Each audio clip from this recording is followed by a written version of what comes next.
Hey everybody, welcome on our channel. In this video we are gonna see, what if Naruto got harem with Blackfire, Raven and Startfire? Part 3. If you are new on the channel, don't forget to subscribe our channel and like the video too. So without wasting any more time, let's start the story. Naruto Uzumaki stood in the mayor's office with a serious but jaded expression. The office is in the shape of a large rectangle with small oval windows on one wall. It has grey concrete walls with the lower half of the walls being covered by beautiful varnished wood, with the concrete part having built-in shelves that contain books, scrolls, papers, and 2 computer screens closer to the window. The floor has black warm carpets. A large crescent moon-shaped wooden desk sits to the back of the room and has little paperwork on it and 2 advanced-looking computers. Large red curtains are placed on both sides of the large window. There is also very large settee that seemed very comfy behind the desk. Another, smaller couch was in front of the table. Situated in the seat was the mayor, Jiraiya, who was looking through mission reports that Naruto had handed to him. The Toad Sage was reading the documents with gusto, looking through each and every bit of detail that the blonde godson had written down since becoming a Titan. Jiraiya had asked the blonde to keep him informed of the happenings of the Titans in the tower and in their everyday lives. Naruto at first didn't want to be a spy for his godfather, he didn't want to be spying on his only friends in this world and had debated with the white-haired mayor. Before the Sannin brought up at the team that, well, it's the only defense the city had against crime of the super nature, it was also disordered and varied. But also the lone chakra user, Raven, was someone that Jiraiya had told the war hero to keep an eye on. The perverted sage could even tell her chakra was demonic and unusual. While spying on his friends, gaining their trust, and fighting alongside them to protect the city, Naruto had gone out on secret missions that only he and the perverted sage knew about. Naruto's first mission was to keep an eye on the team, Raven being the primary person to keep his eyes on. The second assignment was finding out the origins of 2 mysterious symbols. One of those symbols had been seen during their travels around their homeworld of Gaia. The second symbol was something unique altogether. However, it later tied in with the third task the blonde has. The third mission in this case was hunting down a cult that was following an entity called Trigon. That name brought forth a fury from Kurama that would scare away deities. It also caused Naruto to growl with hatred. Jiraiya instantly knew something was wrong and asked him. It was then that the blonde told the story of the origins of chakra from what the sage of the 6 paths told him during the war. To say the super pervert was floored was an understatement. While he took in the information like a sponge and beepized everything that was explained to him, he still couldn't believe it. This one creature set off everything on Gaia in a sense. Trigon put the wheel of darkness and war in motion by controlling Kagaya, causing her to go rampant, attack her sons, and create Black Zetsu. Her creation would have a confliction between her and Trigon's wills, and unfortunately, Trigon's will overpowered Kagaya's. Which led to everything that happened since that turmoil, due to Black Zetsu following Trigon. But a slither of Kagaya's will remained, which later succeeded in bringing the rabbit goddess back, only to be sealed again by Naruto and Sasuke. Although Naruto and Kurama could only speculate on parts of that theory and story, since they don't have the answers, but the evidence they got backed up the latter segment of the story. On a side note, the two had been comparing notes about how they got here. Naruto was sucked in through a black portal with a white outline, something that he noticed Raven use on occasion. Jiraiya recalled his moments during his fall. Even though he was drowning, feeling faint due to blood loss, and on his deathbed due to both and the aftermath of his battle with pain, he remembered seeing a similar portal open up underneath him. The next thing he remembered was him waking up in hospital. The two talked about that for some time, before leaving it until they could get more information. The mayor eventually finished reading through the reports and notes that Naruto had gathered and placed them on the table before leaning forward and interlacing his hands together in front of his face. He sighed loudly and looked at his godson. So we have a problem. Naruto nods in response as he folds his arms and elaborates for him in a tired tone. That's putting it lightly, this cult is worshipping Trigon and is trying to resurrect him. I also haven't been able to find out how they're going to do this. This symbol is known as the Mark of Scath. Do you know what this symbol means? Inquired the white-haired male with a quizzical frown and raised eyebrow. He didn't know any of this himself, and his agents wasn't able to get close to these cult bases. Naruto was the only one, and after he got information, he destroyed the place. Naruto shook his head to his question and sighed sadly. No, I haven't found anything else regarding the symbol yet, either the information is only limited to certain bases, personal, or it's somewhere else entirely. It was incredibly frustrating, and his tone and facial expression solidified this. Jiraiya could also hear it in his voice, and was also unsettled by this. And the other symbol? He asked, his eyes landing on Naruto's blue ones. He saw them shine more to that question, no doubt he had more luck with this symbol. I have found this symbol or a slight variation of this in only one location on this planet. "I've found this symbol reference to a lost continent, one called Mu," he explained with a smile. The blonde was proud of his results regarding the symbol. He had put many hours into looking through many books, many scrolls, and looking through private sections of the most secretive knowledge archives. Jiraiya looked at him with his mouth agape, yet his features held an agog expression. It was surprising to hear, he initially wasn't expecting much information regarding that, so he asked the obvious question. "How?" Naruto rubbed the back of his head at the question. He was expecting this, since the start of the mission. Jiraiya wasn't expecting too much information about either symbols. That wasn't the case for this symbol that held a strange connection between Earth and Gaia. "After we spotted this symbol on our world, and after the war had ended, I went back to those places to study the symbol, the clans that were around the shrines, temples, obelisks, or whatever we found them on. They provided me with stories, tales, myths, and the legend of the buildings and people that inhabited them. They talk about a clan from the heavens who settled on our moon and planet many years ago after something happened on their homeworld to force them to leave.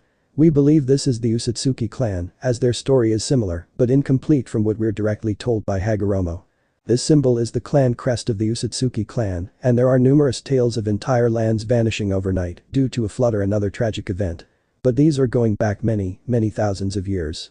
The people that talk about it have seen a symbol that looks similar to this, but most of those are years old as well. I had to get Raven to lend me some of her books to find some of this out, as it's not information that one can get so easily." The white-haired older male was amazed at the information. This could rewrite the history of Gaia and the origins of chakra. Still, some questions remained. Where were these lost lands? Are they even still here? Are there any Uzumaki left? Naruto shrugged his shoulders with a blank face. He didn't know about that, he couldn't answer those questions without more information. Naruto then remembered something about the missions to take out Trigon's followers. A critical piece of information too. Jiraiya scrutinized the blonde for a moment before shaking his head.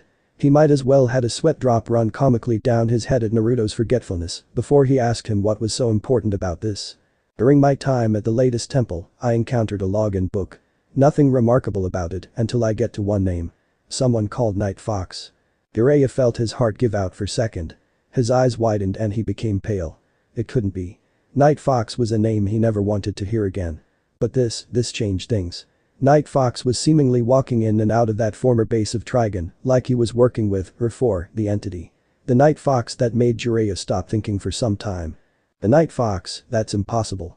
Naruto noticed the distress and pale nature of his godfather and was instantly worried and curious. In all his years of knowing him, Jiraiya never went like this over the thought of battling anyone or jumping into unknown situations. This however was something different. It was as if Jiraiya had been caught peeping by every single kunoichi in existence. The name Night Fox must mean something to the Toad Sannin, something that horrified him. Jiraiya stood up and rested his hands on the desk and seemed to stare deeply into the soul of his godson. His eyes and demeanor were serious. The man behind the pervert was in place. "Naruto, listen to me. If you ever encounter Night Fox, do not fight him." Naruto looked at his godfather with raised brows, quite alarmed at the command by the man. Before Naruto could ask the older man what he meant, a massive burst of chakra alerted them and stopped the entire conversation. "What was that? Was that Raven?" Jiraiya asked as he looked in the general direction where the explosion of chakra originated from. "That was Raven alright, but that was as high as my tailed beast mode. That's more demonic than before. That felt like his." Kurama roared loudly as she picked up on the burst of demonic chakra. She recognized that feeling anywhere. Not from experience, but from genetic memory during the early years when she was a single entity within the Shinju. It was that monster's chakra, but why did it feel diluted, not as strong or potent as it did back then? Naruto didn't even respond to his best friend as he nodded to Jiraiya, knowing that the older gentleman would get the message. He got a nod in return and let the blonde know that they'd continue their talk later. The war hero vanished in a flash of gold. The legendary flying thunder god technique. Dump City Street Saturday. Standing in the middle of the street was a trembling Dr. Light. He is an older male with tan skin, dull blue eyes, and a black wild goatee. He is wearing a tight black helmet that is attached to a skin-tight black outfit. The clothing has a light bulb on the chest. He also has metal segments on various parts of the outfit and yellow gems on his belt and gauntlets. At first this was turning out to be a successful venture for him this night, attacking an armored car to steal the gold bullion inside it. The amount he would have taken would have set him for life. He wasn't stupid enough to attack Fort Knox and steal the godly amount of gold bullion stationed there. So the gold here would be the most plausible and most enticing target. So when the Titans, minus Naruto, arrived to thwart his plans, he defended his stolen goods from all of them with his skills, taunting the team for their failures and faults. He had taken his powers up a notch beforehand since he knew the Titans were getting stronger than most originally thought. His light-based energy attacks, force fields, photokinesis, invisibility, flight and other powers were good at disabling the Titans after a skirmish that trashed a few buildings, lampposts, cars and street around them. Their fracas had gone down the street from where the fight originally started. He sent Robin over the roof of a nearby building. Followed by putting Beast Boy in a dazed state, so much so that the shapeshifter can't even move from the floor. After dealing with the green machine, he halts Starfire's attempts at stopping him by trapping her in a force field of solid light that boxed her in. Dr. Light had taken care of Cyborg by hitting him with a concentrated beam of intense energy and embedding him in stone, with only his head free. Still, he had to give praise where it was due. They worked well together and were extremely deadly when battling. He would never voice it, as it was counterintuitive. Still, he knew that he would need a serious amount of sleep and rest after all this, while being coated with bags of ice to help ease the pains. Right now though, his plan was in tatters. While he had dealt with most of the team and incapacitated them, there was one he forgot. Raven. He tried to deal with her swiftly by stopping her during her incantations with his light-based attacks. He was observant though, noticing a raven's head in her brooch. Raven fought back, but he destroyed the object she had sent his way using her telekinesis before blasting her again. Only this time, when she got up, her demeanor had changed. It had become menacing and cruel. He cracked a joke regarding a fear of the light, only to get what would scare the soul from his body for years. She had growled demonically, her eyes were now glowing red, and she grew in height. 3 or 4 times taller than he was. She stalked up to him with a sadistic smirk. She had black tendrils appear under her cloak and sort of acted like legs for her as she glided across the ground to him. Right now he was cowering in absolute fear as several of those black tentacles shoot out from beneath her towards him. He tries backing up from the homing tendrils, screaming in terror. He is then seized by the dark tentacles, which seem to infect him with more horror as his suit is damaged, which is made evident by the sparks flying from his advanced battle suit. My suit. What are you? No, stop, you win, I surrender. He screams out in the hopes of placating the demonic female before him. He was powerless, his light was no match for the darkness before him. It was too late for him. He is dragged toward the billowing blue hem with a rough yank, while Raven smiles cruelly down at him. She hears his screams, but in her current frame of mind, it was like music to her ears. Hearing him scream no, I surrender. Didn't even compute to her. She wasn't batting an eyelash. Soon he was brought into the dark veil of her cloak, ready to be tortured for his crimes. She then speaks, but another voice seems to be overlapping hers, as if a dark entity is saying the words along with her. What's the matter? Afraid of the dark? She says with a sadistic undertone. Robin, spotting the event, runs over to stop her from going too far. Raven. Stop. He shouted loudly, gaining her attention. Raven's attention is also caught by the flash of gold before her, and upon the flash of gold disappearing, Naruto stood in its place, a few meters from her. He looked calm, with the faintest form of curiosity, if his tense posture is anything to go by. Raven. He starts with a strong voice, as he walks to her. Calm down, you're better than this. He adds as he floats up to her height and looks deeply into her eerily glowing blood-red eyes. He then places a hand on her ash-colored cheek. Raven's eyes return to normal in the blink of an eye. She gasps sharply and shrinks back to normal size, with Naruto following her back down and keeping his gaze at her and his palm resting on her cheek. Upon returning to normal size, her cloak recedes to reveal the beaten enemy, curled up in a fetal position on the pavement and shivering in wide-eyed fear. Raven took sharp intakes of air as she stared at the blonde male before her, before shutting her eyes in regret and saying something in her monotone voice, which has regret laced into it. I am sorry, I lost control. The caped crusader says as she looks down, ashamed of her actions. She glances at Dr. Light, who is being comforted by Robin and the now freed Startfire. Cyborg makes his way to them after getting freed from the possessive pavement by Beast Boy, while being followed by said ally. The former two felt sorry for the villain and were trying to calm him down after his frightful experience. Beast Boy and Cyborg approached the duo, with Beast Boy focusing on Raven intently. Naruto knew what would happen next, and it wouldn't be brilliant. Dude. Raven, what did you do? The changeling asked. The cloaked female twitched and tensed before quickly turning to face him. Her eyes have again gone red once more and she is snarling demonically. The animal shapeshifter jumps back in fright, jumping behind Cyborg with a scream. She quickly composes herself again before lurks and stalks away into a nearby alleyway before becoming one with the shadow and darkness of the environment. Upon sensing where she went, Naruto casts his eyes to the distressed BB before teleporting after the emotionally unstable Raven. What's her deal? stuttered out the indignant and confused Beast Boy, who got a shrug from Robin and a head scratch from Cyborg, whom was puzzled at what just happened. Dump City Titans Tower Naruto's bedroom Sunday. A few hours had passed since all that went down. Naruto had teleported to Raven's room to confront her and calm her down. She told him what was going on within her mindscape and how something escaped. The war hero meditated with her, got her some food and tea to settle her. He goes on to explain that they may have to alter their training, since it may be soon when she learns to tame her darkness, much like he had done years before. He could tell that she wasn't too happy about doing that, but Naruto didn't let her back out of it. This needed to be done, otherwise stuff like this will happen, and it may be even worse later on. She did have to admit, it did make her a tad jealous regarding how he could easily go about using his chakra without the need to remain emotionally stable. He glanced her sadly before explaining that it wasn't always the case, which he himself had to tame his darkness and even battle his tailed beast to bring peace to his being. That's how he was able to use the chakra cloak she witnessed during his battle against Blackfire a week ago. After sorting out Raven and after the others had returned home, he made quick plans with Robin since the brightly colored wearing teen insisted with talking to him regarding the event with Blackfire. Right now though, the content blonde was drifting off into the world of sleep after writing another note in his diary. He had two clones look at the tablets he copied from Atlantis to see if they go into anything about Mu, the proposed origin of the Usatsuki clan. Upon falling asleep though, something strange happened.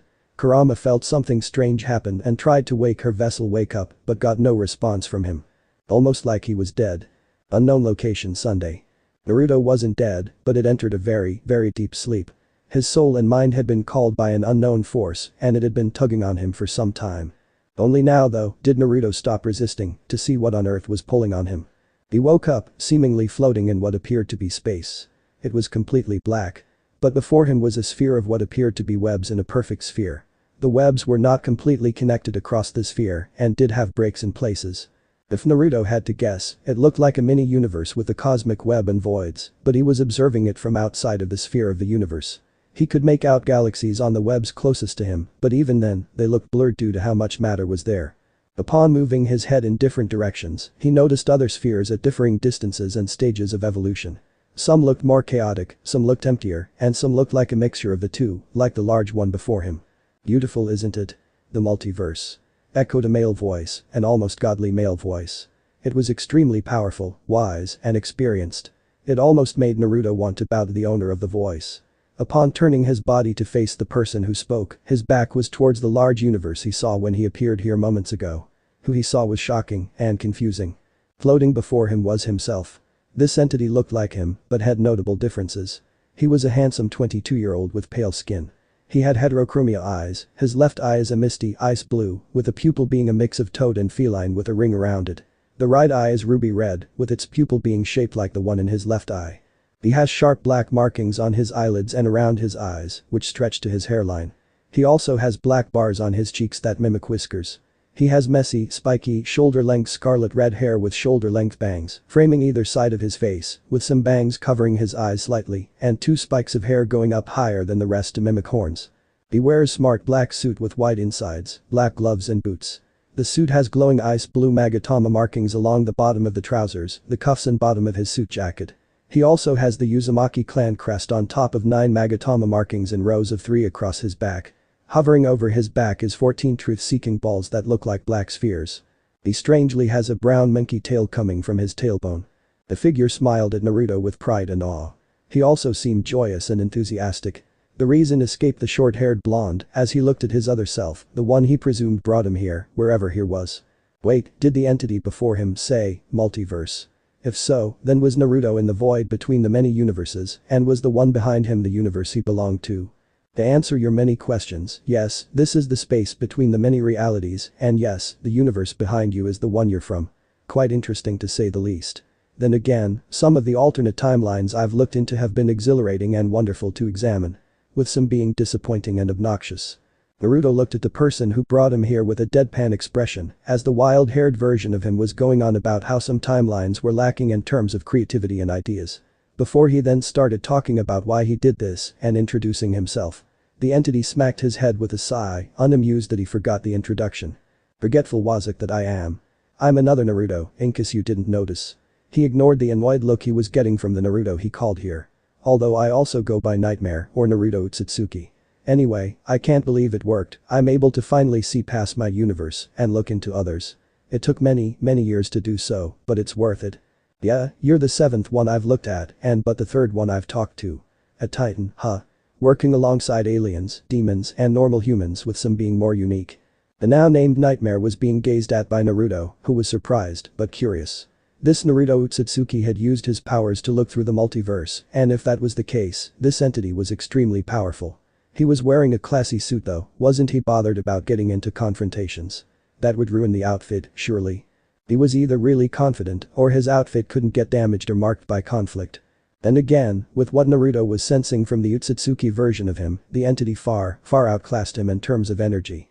Well, he had humongous chakra reserves, having chakra levels that matched the whole QB Naruto Uzumaki. The one who brought him here was far beyond anything he had ever experienced. It was like comparing the radii of planets Mercury and Jupiter, with himself representing Mercury. It was unnerving and worrying to the blonde. But before he could think more on the matter and ask the Uzumaki some questions, the scarlet-haired Naruto spoke firmly. I'm afraid I'll have to cut our time short today. I'll set up a session soon where you'll meet two other takes on you. Both of them have intrigued me greatly, as you have. I'll be sending you back now. The Naruto that was brought here didn't even get to reply before he faded away from sight, leaving the Uzumaki to float alone. He held a smile filled with mirth before he soon vanished. Dump City Titans Tower Living Main Ops Room Sunday. The night had passed, some had a brilliant night's worth of sleep and others didn't. Right now though, they were trying to put everything that happened last night behind them and clearly Beast Boy was amongst that party. The green machine was cooking breakfast for the gang, with all in attending, although they were missing Raven. Rise and shine, amigos. He commented with a toothy grin, donning a chef's hat for his moment of cooking. He had done a good job, if he said so himself, now all that remained was the praise from his friends. He just hoped that Raven had calmed down from her outburst yesterday. He picks up plates and walks away from the kitchen counter. Not far from the kitchen were Cyborg, Naruto, Startfire, and Robin. All of which were situated around two newly constructed tables with a comfy long settee built into the side. Cyborg and Starfire seemed very eager for some breakfast, with Robin taking a glance at Naruto with 100 questions running through his head and Naruto himself in a deep state of pondering. What he was pondering about was unknown to the domino mask wearer. Breakfast is served. Came the proud voice of the cook for the time being as he placed varying meals in front of the group before going back and getting the rest. Thanks Beast Boy. Everything looks great. Praised Robin as his plate was set down before him, taking note of the lack of tofu on the plate and noticing the mix of meats and vegetables in the dish. Once again though, the red-haired alien of the group looked upon the gorgeous food and took what she knew about traditions of her own world. From my experience, a feast like this would mark the arrangement of a marriage. That's on my planet though. She picked a piece of meat up with her fork and looked at the shapeshifter with an amused and teasing smirk. So tell me, who are you engaged to? Beast Boy sputtered in shock before his brain reboots from the early curveball. He shouts in surprise and jumps back. He was nowhere near ready to deal with a question like that in the early hours of the morning. He caught his hat, which was trying to escape his head, and make flight to the other side of the room. Cyborg, meanwhile, was wolfing down his plateful of food at near light speeds. When he finishes, he releases an obnoxious belch as his facial expression changes from a content, blissful one, to a very confused one. He looks at BB, not seeing the flat glare from Naruto, whom was eating his meal at a much slower pace, but still fast in comparison to the others. It's quite good, I must say, the blonde hero commented to his ally with a sincere smile, but also a slightly dumbfounded one. He's been practicing cheeky little. Starfire notices the look on the cybernetic teen's face and voices her query. Is something the matter, friend? I'm surprised, that wasn't that tofu stuff. Who are you, and what have you done with Beast Boy? He shouts with mock suspicion at his good friend. While in truth he was very curious and confused. The other times BB had cooked, he tried to get them to eat tofu and other more vegetarian equivalents of their normal foods. Yet now he was happily giving them their normal meals, with some vegetarian components on the side, making a balanced meal. Beast Boy gives him a mock frown, before smiling and basking in their praises of his cooking skills. I'm still me, dudes. I've just been getting lessons from our good bro, Naruto, here. He admitted, before giving a nod to his now exposed teacher, who nodded back in appreciation. At the same time, a calm Raven walks into the room and makes her way to the kitchen counter, where a plate of food and a cup of tea await her. Just as she was about to pick them up and return to her room, Cyborg asked a question that was directed to the blonde. You taught BB how to cook and give us the foods we want. I'm guessing you must be a good cook yourself, how did you get so good? If there was one thing the team all noticed, it was the sudden change in the atmosphere of the room. It became sad, lonely, and tense. Naruto's facial features and demeanor had changed from the bubbly, happy blonde they're used to a crestfallen one with a look of remembrance. A look that didn't have many good memories. Naruto sighs, realizing he can't escape this question. He was tired of avoiding the questions of the team. They were persistent, he gave them that. Now he was going to tell them what they wanted. If they asked. He sighed again, before answering the cybernetically enhanced teen. I have waited, I have learned, and I have listened. Now I guess it's my turn to talk, and your turn to listen. I trust you with bits and bobs of my past, so here it is.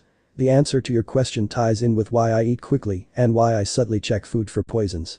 I grew up on the streets. You see, my parents died when I was born, and I was seen as a curse by the village I was born into. I was kicked out of the orphanage at 4 years of age, and I lived out on the streets for years. So I was forced to learn important life skills at a young age, and it didn't help with how the villagers were treating me. Startfire looked sadly at her oldest friend and love interest with dejection and gloom, as she knew all of this beforehand during their meetings back then. Cyborg looked at his blonde-haired friend with a loose jaw. His eyes were wide with shock. He hadn't expected that to be the answer to his question. Beast Boy looked at the floor with a depressed frown. To hear that his friend had been raised on the streets was alarming and sickening, a thought that was running through the mind of Robin, whom was looking at the blonde team member with. Raven had stopped still, looked straight ahead as she seemed to reminisce about her own past. While she appeared to hold emotionless features, inside though she was a whirlwind of sadness and loathing. The antipathy wasn't directed at anyone of the team, but how the people of Naruto's village could hurt a kind, caring person like himself. People were idiots in her opinion. Not able to see beyond what their eyes can see, or just being blind or ignorant to what is provided to them. They treat you like a plague because of the demon inside you? Or because they viewed you as the very demon? Robin questioned as he narrowed his eyes at the blonde he was questioning. He was appalled by the people of Naruto's world, but by how the blonde casually talked about it, it seemed to be a common occurrence. At least for some time, whether or not it's still going on is unknown. Naruto nodded in confirmation to the latter and confirmed that Robin's latter question was correct. Call me cynical, but people are odd, they make mistakes, and at first, I believed the demons were nicer than most people. I still partly believe that people are narcissistic, vain, egotistical, and imbecilic. But there is light and good in them. They can be kind, generous, loving, and amazing. Despite all their faults, I wouldn't trade them for anything. He explained with a serious passion. He held a faraway look on his face with a truthful smile on his face. Raven took a seat across from Naruto and started eating her meal as she glanced at the blonde, looking at the white circle on the blonde's right palm. Naruto smiled at her and greeted her. Everyone else greeted her afterwards. Before the ash-skinned female decided to find out what the white circle meant, Beast Boy made a comment that might as well split the heavens in two. You could use a little food after the way you cook, Dr. Light. The green teen commented honestly. While honesty is the best policy, it wasn't in this case. The dark and tense feeling rushed through the room as Naruto sighed irritably, preparing for the worst. Raven's eyes quickly turned to the same demonic red they turned last night, and once again, they were directed to Beast Boy. She glared deep into the green machine's soul and shrieked in anger. BB gasps in fear and steps back as she exerts her uncontrolled powers on the plate he holds. The food explodes like a supernova, leaving him covered with his own cuisine. He then drops the plate in annoyance. Raven gets up and walks away and leaves through the side door, heading to the roof to relax. The door closes behind her. Maybe you should go apologize. Robin suggested as he stood up and made his way next to the changeling, who in turn looked the boy wonder like he grew two heads. Me? Me, I'm not the one who just turned breakfast into a battlefield. He exclaimed, shocked that his friend would even ask him to do that when it wasn't his fault. Right. Cyborg joins them carrying the dishes of the gang while heading to the kitchen area to clean them. Along the way, he adds his own comment to the equation with a lecturing tone. Yeah, but after the weirdness that went down last night, you should know better than to go messing with her. Naruto blocked out the rest of the conversation with a frown as he stood up and made his way out of the room, not noticing the eyes of Starfire looking at him in worry. Raven's rage is starting to affect us, Naru. Her chakra is familiar to someone, but I can't put my finger on whose it reminds me of. Naruto mentally nodded to his inner demon, clearly feeling the negative energy that Raven's putting was starting to destabilize his own equilibrium. He needed to deal with Raven much quicker than he originally thought. He didn't answer the second half since he didn't have an answer to give. He had a lot of work to do, so his mental machinery was cranking and going into full gear to find a solution. Dump City Titans Tower hallway Sunday.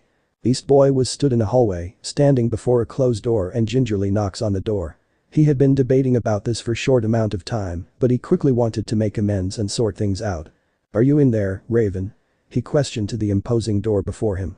He waited for a few moments before shrugging and turning to walk away. "Oh, well, nobody's home." He proceeds to walk away, only to slam into a new wall. He rubs his nose, trying to ease the pain. Upon looking up, he saw that the wall he walked into was Cyborg.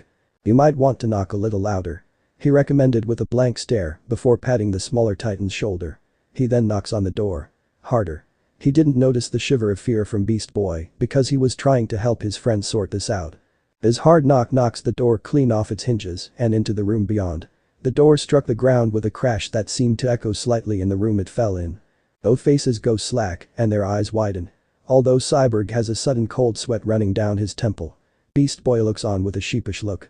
"Now we both have to apologize," he muttered in slightly fear as he made his way into the dark veil of the threshold and entering the bedroom that belonged to Raven. Dump City Titans Tower. Raven's bedroom Sunday. Raven's room truly represents her tastes in clothing. The room is about as dark and mystical as they come. Closest to the door are triangular shelves filled with books, old and new. A four-eyed tragedy and comedy masks are on a pedestal. An oddly shaped mirror is situated on the wall in front of a gothic table. Chalices and braziers are placed on shelves dotted about the room. There were also a few ancient chests and lamps hanging from the ceiling. A queen-size bed is partly recessed into the far wall with a frame over it like that of Raven's hood. A large globe is hogging up the near corner. There is a path that leads from the door to the bed. The entire place is done in shades of gray and black with the odd coating of blue. Raven.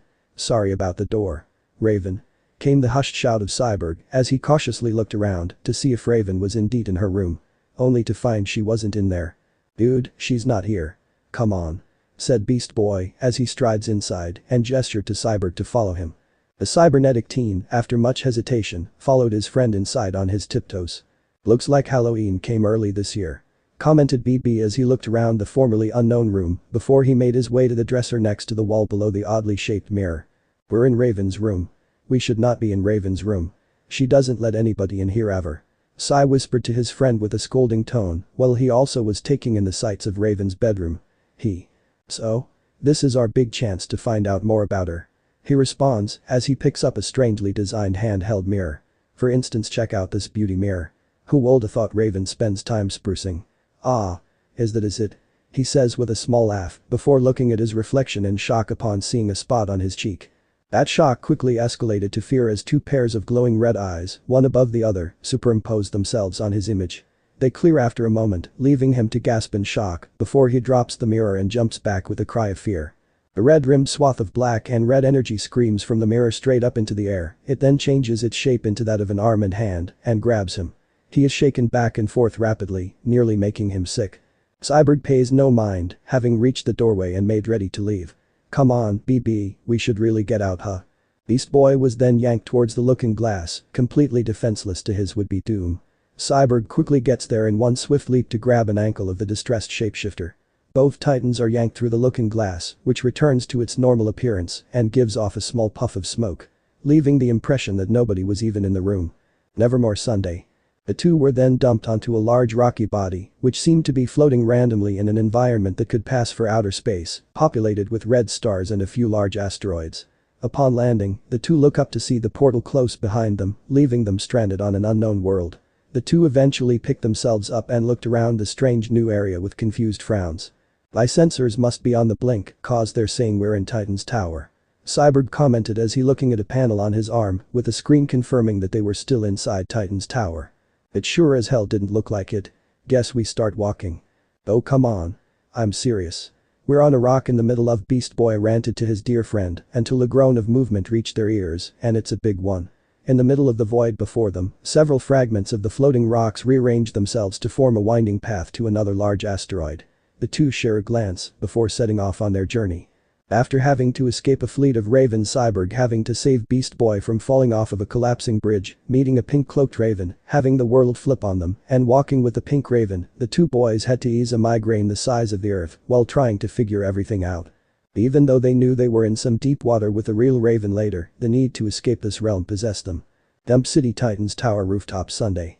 On the roof of the HQ of the Titans, Raven is in her meditative pose. Floating in the air with her legs crossed and he arms out in a contemplative fashion. She was partly successful in repairing the mental damage from her earlier explosive distress.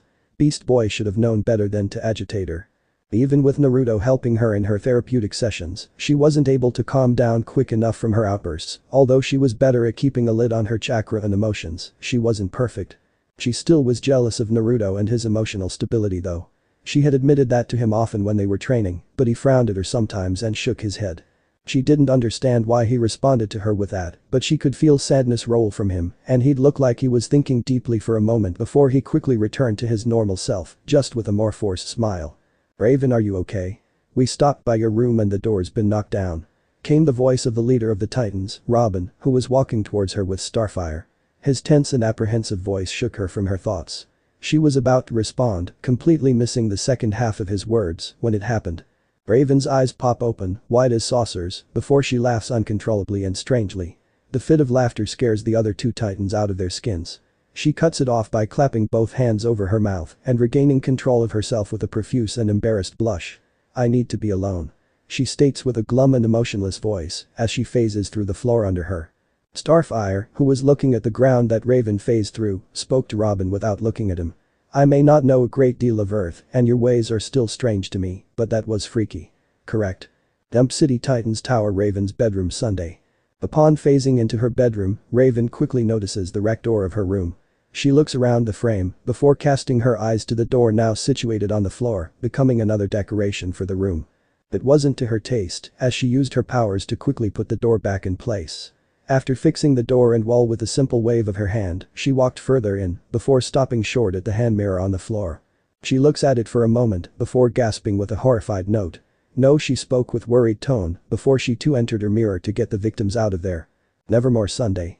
The forbidden door," were the thoughts of Cyborg as he remembered the words of the Pink Raven, whom had since vanished after leaving them an ominous warning about not going to the door at this point in time and leaving them in their current environment. They were originally in beautiful picturesque landscape with a yellow sky, stone arch springs and floating islands overhead. The fauna and nature of the area was perfection. The meadow was breathtaking, with the odd floating strawberry. Now they are back on the winding stone path again, with some of the red stars being much closer, revealing that they were black stars with a red glow. BB was bitching some more about the recent events, complaining that the Pink Raven had ditched them. "Hey, I know where we are," he spoke with an unnerving glare at the world around him, before his face contorted into an angry one from its glaring and deadpan one.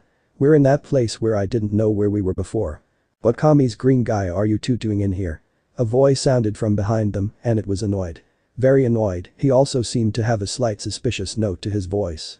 The two quickly spun round to see Naruto floating down to them in his chakra mode mixed with sage mode, the same form he took to battle Blackfire with. "Wait, why was Naruto in here? Did he get sucked in like they did?" Cyborg asked him the most obvious question with a dumbfounded expression.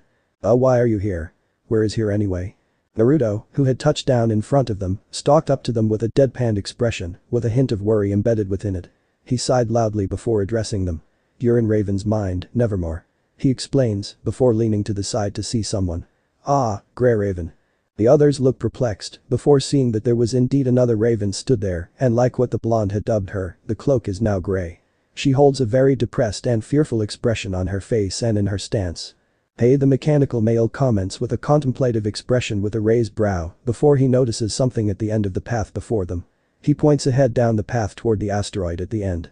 That asteroid has dead trees littering it, but it also holds a portal made from stone with a formation above it that looks like Raven's hood slightly obscuring it. "That's that forbidden door, right, Grey Raven?" The girl in question nods worriedly.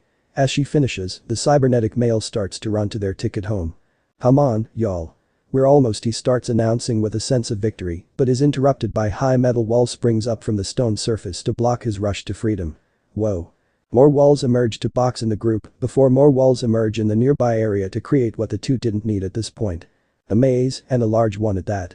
The maze has assembled itself, with Naruto looking at the two boys with a sheepish smirk. Beast Boy quickly transforms into a hawk and flies up toward the open top of the newly formed labyrinth. Just as he is about to surmount the walls and escape to freedom, a force field crackles to life, electrocutes him, and sends him crashing to the ground. He sits up in human form and rubs his head after taking a small breather. The changeling mumbles something as Sai activates his arm cannon. "Oh, come on man, we gotta get out of here," he screams out in desperation and panic. He fired a few bursts at the walls, it's all for nothing, as it does nothing in terms of putting a scratch in them. It's a maze. The gray-cloaked raven states with a dejected voice, easily matching her facial features. You can't get out. You have to go through. I can show you the way, but when we reach the end, you won't like me anymore. Beast Boy and Cyborg sulk and look depressed, with the air around them heavy with despondency. That quickly turned to irritation as Grey Raven started her trek down the maze, leaving them. The two boys glance at Naruto, who vanished, only to see him walking alongside the depressed Raven. The two then follow, with Beast Boy making whispery comments about the situation. With Grey Raven and Naruto leading the tour through the maze, the sulking Raven was apologizing to the boys for anything she said to them, or even behind their backs. The two unauthorized visitors were livid and annoyed at her admissions of guilt.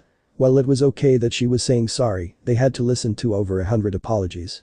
The two told the confessing female that it was alright, and Naruto nodded to her with a knowing smile, letting her know that he forgave her too.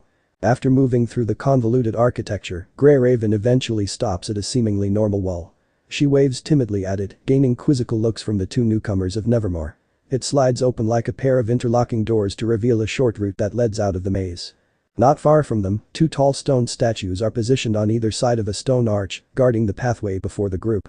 They wear long cloaks and have faces that match the masks in Raven's room. Each has only one arm, with his on the side closest to the walls next to the individual one. Naruto frowns, remembering his encounter in this segment of his first journey here. That's the end. She told them with the same depressive tone, looking ahead with a slight fearful expression. Two of the boys praise her for efforts in helping them. While the third, Naruto, remains to hug the poor Raven, whom is still sulking, but eagerly accepts the hug. The two males that head for the egress didn't notice any of this, as they only have one thing in their minds. Escape. The eyes of the smiling statue glow red, followed by those of the frowning one. Before the escapees could get far though, the statues move in front of them, with their backs facing each other. They slam together back to back. Upon fusing together, the head quickly turns around on its neck 3 times, without seemingly affecting it. The smiling face, then the face with the frown, then the smiling face again. Soon after the twisting of the head, beautiful broadswords materialize in both its hands, and after that, the double sculpture grows a second set of arms on top of the original set. Cyborg releases an annoyed and frustrated groan and pulled on thin air near his head, almost like he was pulling on invisible hair. This whole trek was one annoyance after the other, and now this is thrown in. It was incredibly vexing. The Grey Raven looks at the two leading males, before speaking in what seems to be her standard tone. Told you wouldn't like me when we got here. She says while still hugging Naruto, before she vanishes into the floor. The guys however have no time to worry about her, due to the fact that the stone giant is advancing toward them. But the intent to remove their continued existence. Cyborg and Beast Boy back away nervously from it. The Guardian draws its swords and bears down on them. Beast Boy shapeshifts into a hawk and flies at it, while Cyborg lets loose blast after blast from his cannon. The cybernetic teen's attacks doesn't even make the living statue flinch. The green hawk swoops down, talons extended, ready to cut the stone golem into chunks, only to be caught in one of its free hands, before being squeezed cruelly. The creature reverts back into Beast Boy, before he is thrown into Cyborg, causing them to land in a heap on the ground. The Guardian stalks up to them, only for Raven's voice to stop it in its tracks, and she sounds radically different. Far more lively and boisterous. The green-cloaked Raven appears, side-swiping the statue with an otherworldly kick to the head that sends it toppling to the ground before she slices it in half with just her index and middle finger, causing the stone creature to explode in smoke and rock being scattered in all directions. As the billow starts to dissipate, it is revealed that the former Guardian has been split in two, very destructively, leaving Cyborg and Beast Boy staring in pure amazement at this new incarnation of their fellow Titan. Their jaws are slack and they are wide-eyed. Naruto whistled in appreciation. Hoo-ah! High fives. Come on. She shouts in joy as she looks at the males before her with her hands up ready to receive the high fives, not giving a care to the destruction she just caused. She notices Naruto standing away from the two males and is about to saunter up to him, only for Beast Boy to stop her strut. What is your deal? First you nuke breakfast, then finally laugh at my jokes, then you're all weepy, and now you're a marine. Make up your mind. Who are you? He asked while nearly ripping his hair out in a crazed manner. This whole event was clearly not doing well for his mental health. Just as the green raven gives him a quizzical look, at the same time, a grinning pink raven leaps into view, along with the glum gray one coming up through the floor. Cyborg is figuring things out, bepising everything that's being presented today. Happy timid brave. He mutters as he raises his brows, finally clicking on and finally figured things out. You are right, Cyborg, these are different sides of the Merry Raven's personality. confirmed the blonde war hero behind them as he walks to them, noticing someone else has turned up and she wasn't amused at all. As always, your attention to detail is perfect, Cyborg, and I trust you were keeping an eye on these two, Naruto. Comments an enraged voice from above. The real Raven floated down and landed in front of her three Amada clones, who faded away the second she touched ground. I heard the commotion as I was walking not far from your room, and when I arrived, your door was knocked down and your mirror was on the floor. Upon not sensing these two, I realized where they went and followed after them. He told her seriously and honestly, before smiling at her and scratching his cheek sheepishly. It took a bit to find them and longer to get them here. Before the two boys could even argue a comeback to Naruto's help, Raven started talking, and it was clear who she was directing it to. The mirror you found is for meditation. It's a portal into my mind. Not a toy. She yelled intimidatingly, with her voice going demonic at the end to get her point across to him through gritted teeth. The guilty boys knew the last four words were aimed at Beast Boy, and he knew it too. Said direction of her anger gains nervous sweat on his head and recoils in fear. While still in a retreated form, he chuckles nervously. My bad, he mutters, as the ground rumbles and trembles. Naruto's eyes widen, sensing the sudden flux of demonic chakra in front of them. He's glad that he arrived now, and he's glad that he jumped straight into his chakra mode with Sage mode and stayed in that mixed power-up. Before Raven could tell the intruders to flee, an unholy roar stops all movement. A gargantuan black vortex has formed over the horizon, and it expands exponentially. Naruto instantly notices the massive well of demonic chakra flowing in and out of it. It was incredibly frightening. Gradually this retreats from the top down to expose a super king-sized humanoid male with red skin, flowing white hair, and four glowing yellow eyes. He is clad in a black and grey loincloth, steel wristbands, and a belt similar to the one Raven wears, as well as a jewel on his forehead. The belt is silver, set with black stones, and a matching piece is set at the throat to match Raven's brooch. He also wears shin guards to match his wristbands. There are short curved black stripes on the arms and chest. This is Raven's father, the great demon, Trigon. Hatred shall rule.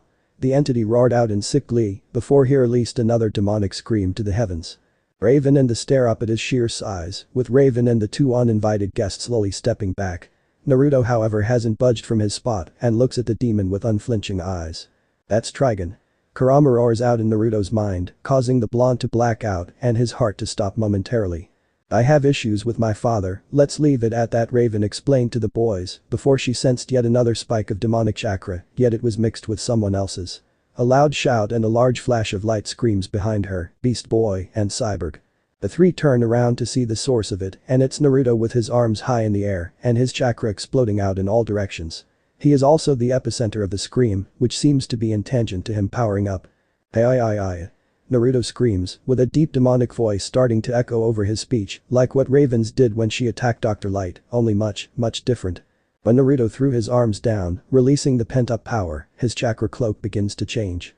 Like before, his entire body is coated in yellowy gold and flickering flames, with some flames now being black due to the outfit part they're connected to. His hair has spiked up even more, with the bangs over his forehead still pulled back to mimic horns, while the bangs that moved to the sides to mimic fox ears had now vanished. His outfit and clothing had changed somewhat from the first form they all saw, the formerly indistinguishable clothing due to the chakra cloak now wasn't there, as the shirt and interior cloak had changed color and became black. His Haori's high collar has gotten higher, and the bottom has become broken and seems to mimic fire. The sage mode patterns that were around his eyes are now the orange like it would be in his base form and are the same size as its normal state. He still has black bars on his face in place of his whiskers. The Magatama patterns on his outfit are still black, however the Magatama that was on his chest is now gold and he has bolder black patterns on his legs and arms. He has golden patterns on his stomach and chest as well. The same old white circle is still visible in his right palm. His eyes have also altered slightly, now having a more noticeable tint of red in them and having a feline slit mixed with a toad pupil. Naruto breathed loudly, looking at the odd looks of the Titans and the shocked one of Trigon. He grins a serious but sadistic smirk. Well now, it seems like this tailed beast mode has you all so shocked. He did say we had more forms. Now come on, we've got a bone to pick with this bastard. The demonic voice says alongside Naruto's, one that jolts Raven, as she knows that voice from when she could read the blonde's mind when he first arrived here. So this was his demon coming through, plus she knew about the vendetta Kurama had with her father. One she would gladly watch with a bucket of popcorn, seeing her father getting the shit kicked out of him by a raging Biju. Beast Boy and Cyborg look at their powered-up teammate in amazement, but not in agreement. They were going to stay and back up their mysterious female teammate, that was until Raven spoke. This is my problem. I'll deal with it. If I lose, you'll be stuck in here forever. Get out of my mind. Now. Raven orders out with a shout before using her telekinetic abilities to sling the boys to the portal. It only works for 2 of them, as Naruto sent his chakra to his feet in order to stick him to the ground and prevent Raven from dislodging him. Just as Raven is about to shout at him, a quadruple blast from Trigon's glowing eyes hits the ground just in front of her, forcing her to jump clear. The demon sees the 2 boys near the now active forbidden door, causing him to stomp down the path after Cyborg and Beast Boy. He's about to fire a beam at them, but is stopped by a fiery ethereal arm and hand punching him hard across the face, causing to stagger back from the intense blow. Trigon eventually halts in his stagger and quickly moves to attack Raven with all his might. Azrath Metrian Zinthos. The half-breed female chants as she brings up a black shield to protect herself from Trigon's energy attacks that cause her to flinch with each explosive hit. Daddy Not So Dearest unleashes another blast that cuts a long furrow in the stone as it races toward her. So much rock and dust is thrown up that a smokescreen is formed in the area around the dark-cloaked girl. Trigon fires yet another I-beam, and this time it's more intense and destructive, but he catches it in his hand before he swings it forward to throw a mighty burst at his daughter. It breaches the shield, and a second shot blows it apart altogether. There is a great cloud of dust, which clears to show her still on her feet, arms crossed to protect her head. But something is over her. The golden ethereal version of a giant fox head with extremely long ears. The flaming head is much like Naruto's tailed beast mode cloak, formed from flaming gold and yellow flames with black patterns around the eyes and black whisker markings. It had distinct teeth and nose as well. Rage shall consume you, the demonic creature says tauntingly, trying to goad his daughter into giving into hate, to give into despair. Sounds like somebody needs a timeout. A familiar voice sounds through the area before Trigon stumbles backward from an explosive blue blast to the chest and stomach. The attack had quite the punch it seems, as the demon topples off of the asteroid, falling beyond their line of sight. You stayed. Raven said as she looked back to Cyborg and BB, looking and speaking to them in disbelief. I thought you didn't like me. Thought you didn't like me. Beast Boy replies to her with honesty, bearing a worried expression, in case she truly didn't like him. Raven smiles at him and was about to tell him something, but Cyborg speaks. Yo, I like the 3 of you. He says with humor and mock hurt while landing next to them. He's coming back. We need to buy some time. The ghostly head of the fox explains to them with utter seriousness. Kurama is right on both accounts. Naruto agrees, while keeping his gaze on the rising Trigon, who slowly rises behind the hill that the portal is housed in. Once he's fully free of the cover of the hill, he raises his arms menacingly. Feel my fury. He roars out, only to stop in his attack by a flurry of wind style. Rasengan's from the hands of the war hero and the mouth of the ethereal head of Kurama. Raven, go get your other personalities, we'll buy you some time. Beast Boy suggested, much to the shock of the girl in question, and Cyborg as well, who is overhearing the exchange, as he begins firing his arm cannon at the demon, helping Naruto keep the father of Raven from advancing. The green machine jumps forward, preparing to jump into a new form, while Raven floats back, calling on her Amada clones. This is going to tear me in half, but it's time to impress. The changeling comments with gritted teeth as he transforms once again, only this time, it's much more profound and extreme to his normal forms. The form BB took this time was that of a giant fox with green fur and darker green eyes with black slits. The form possesses the upper body structure of a human, complete with opposable thumbs on its clawed hands. It also has 9 tails lazily moving around. The Kurama form of BB roars forward towards Trigon and begins his assault on the demon with punches, kicks, bites, and smacks with his many tails.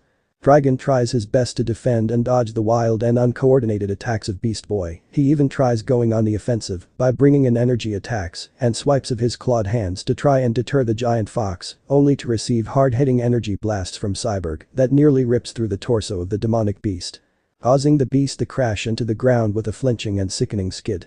Cyborg has a bubbling orange form around his body in the form of a tailless fox. He looks on in shock at how much damage his attack caused, glancing at Naruto with his eyes wide open in disbelief and awe. Yo, this cloak is incredible, my power is through the charts. It's not the first time I've done this, now come on, let's kick ass. Naruto explained before declaring with a confident smirk as he removes his hand from Cyborg's shoulder. Naruto then charges up again, and the head of Kurama floats up and grows in size, while more of the body appears with, completing its form with the same flaming golden chakra with black patterns. I don't know if I should be proud or not for Beast Boy mimicking my proud form. The chakra avatar of Kurama spoke with uncertainty as she gazed at the slightly sluggish BB mimicking her form and easily noticing him slowing down.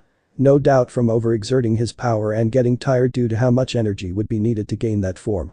The panting beast boy gets a fistful of Trigon's long flowing white hair before slinging him into the ground with a sickening thud, kicking up a large amount of smoke. As he was about to kick the demon into the ground, he is blasted back by an explosive blast to the face, causing him to recoil, tumble, and fall to the ground, further trashing the rocky landscape. BB then reverts back into his normal state, panting and nearly unconscious. Trigon climbs up and notices the down changeling and grins sadistically. He moves to finish him, only to get speared in the side by Kurama and tackled into the ground. Cyborg moves in and picks up his friend, looking down at him with pride for his unyielding spirit to jump and protect his friends. Naruto and Kurama fly up into the sky and charge up a tailed beast Rasen Shuriken, with the core of a typical tailed beast bomb and the large rotating blades of the wind style. Rasen Shuriken. Take this, you pillock. Naruto shouts sardonically as the joined warriors fired their attack, sending it straight to the prone Trigon, who takes the attack head-on. The end result was a colossal explosion that blinded the landscape and lit up the fragmented planet for many miles. During the blinding event, the real Raven is surrounded by her duplicates, with 7 in number. Around the dark-cloaked Raven is the pink, gray, and green ravens the boys are familiar with. What they're not familiar with are the additional yellow, brown, orange, and lavender sides of Raven. The yellow raven wears glasses, perhaps representing her cerebral aspect, while the orange raven has sleepy eyes. All 8 rise into the air, with the 7 doubles starting to spin about the real raven. The 7 orbiting ravens spin faster and faster until they are visible only as colored blurs. The formation gradually turns white before the white light explodes outwards, blinding everything in its brilliance. Trigon, in his battered and damaged state, somehow got up and glared defiantly at the floating Naruto and Kurama chakra avatar. He growls out at them and is about to attack, only to get blindsided by a white energy band that wraps around his form, from shoulders to waist. The demon looks back to see Raven, only clad in all white instead of black. The giant smiles evilly at her, before he breaks loose of her binding spell.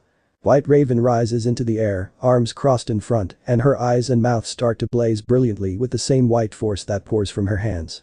Trigon sends 2 huge beams from his hands toward her in response. The 2 energies meet at a point between them and cancel out. It becomes a tug of war, with the balance point shifting back and forth between them every so often. Trigon seemed to have forgotten about the others, as his back is about to be struck by combined energy blast, one that's a mix of Cyborg's and Naruto's. The main body of the attack, Cyborg's, is a large blue energy bolt that comes from his arm cannon, while that attack is orbited by small wind-style Rasengan's. The attack thunders into the back of the beast, causing him to arch his back in pain, making him lose control of his side of the tug-of-war with White Raven. You are going back where you belong.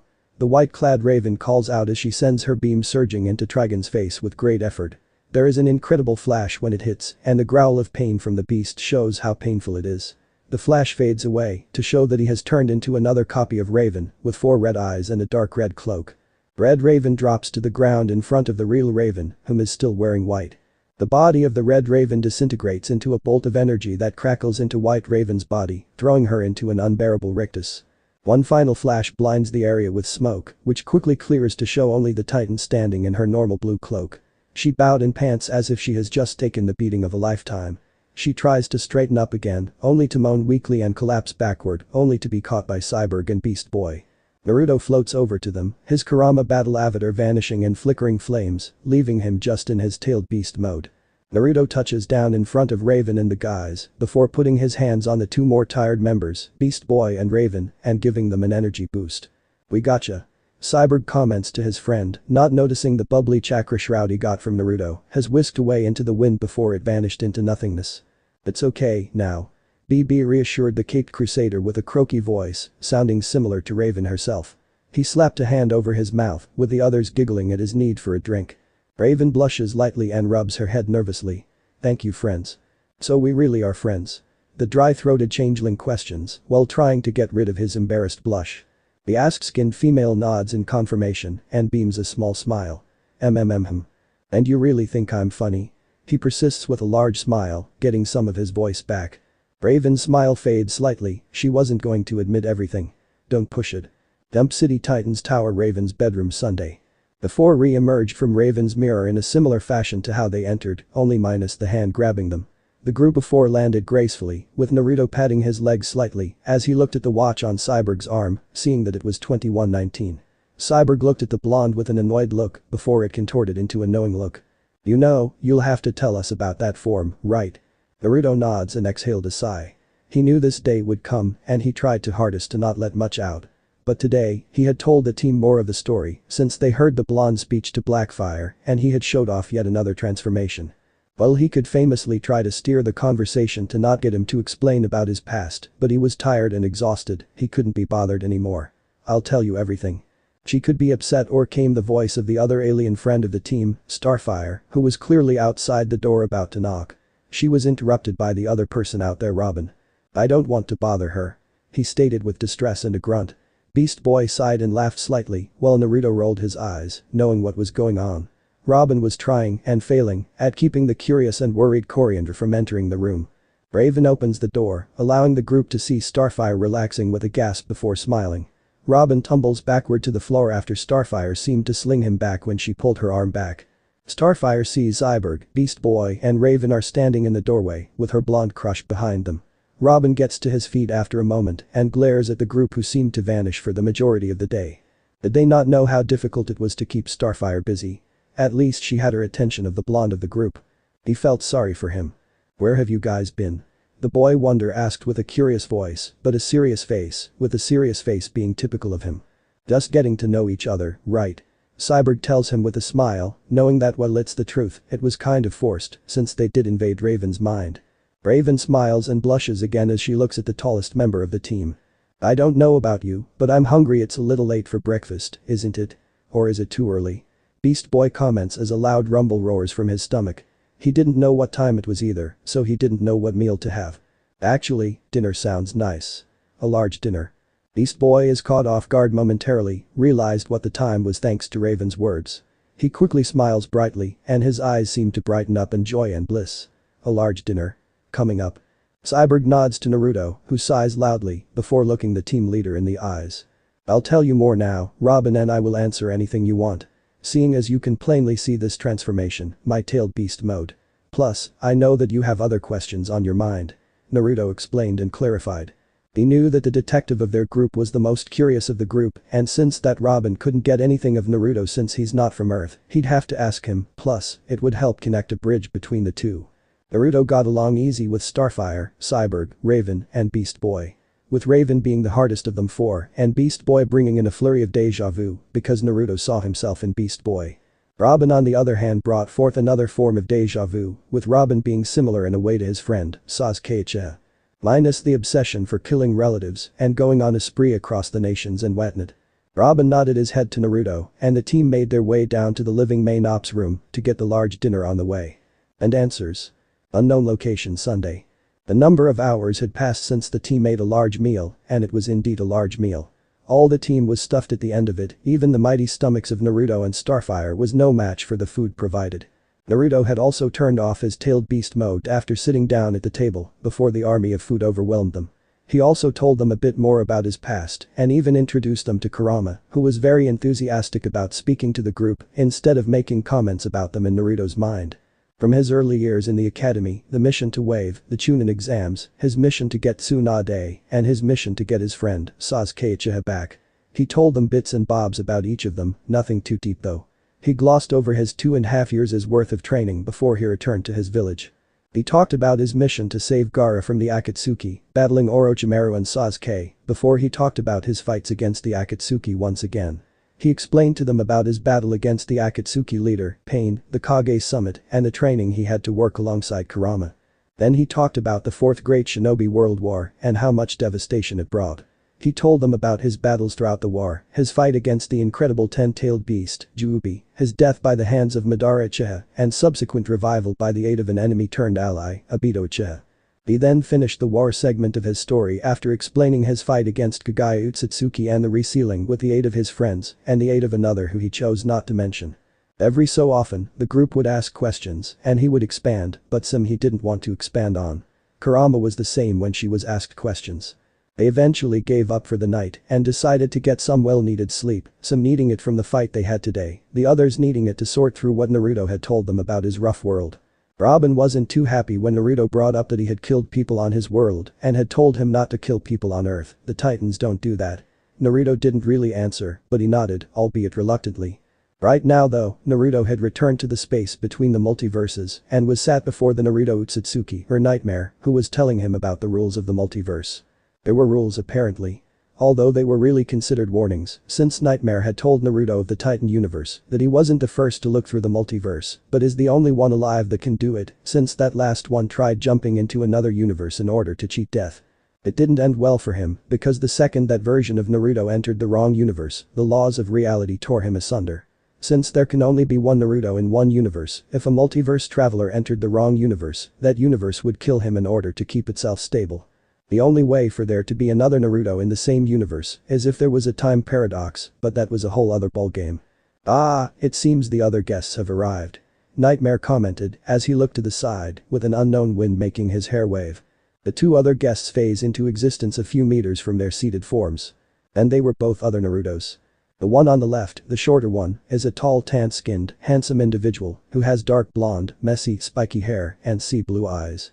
The hair being reminiscent Minato Namikaze, only with a side bang covering some of his right eye. He has the whisker markings on each cheek. His outfit was strangely simple, as it was just made up of pitch black pants and a long sleeve shirt of the same color, both acting as a jumpsuit. The back and sleeves of the shirt held the Uzumaki clan crest. He also wore black sandals. Over this, he wears a short-sleeved, knee-long, blood-red coat that is decorated with black flame patterns around the hem. The back of the coat also held the Uzumaki clan crest for the world to see. He had his forehead protector headband around his left arm with its metal plate and the Konoha symbol cut into the metal. The other Naruto, the adult one, is tan-skinned, tall, and handsome as well.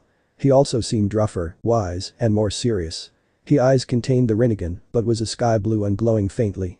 His hair was short, shorter than Naruto's who came from the Titan universe, and was a faded red in color. He had black bars on his cheeks to mimic whiskers, much like the tailed beast mode. He also has 10 truth-seeking balls hovering over his back. He wore a navy blue, bordering on black admiral uniform. It looked like a suit, complete with a white shirt under a closed suit jacket and a black tie. The jacket was denoted by 3 rank insignia enclosed in a rectangular frame worn on both sides of the uniform jacket.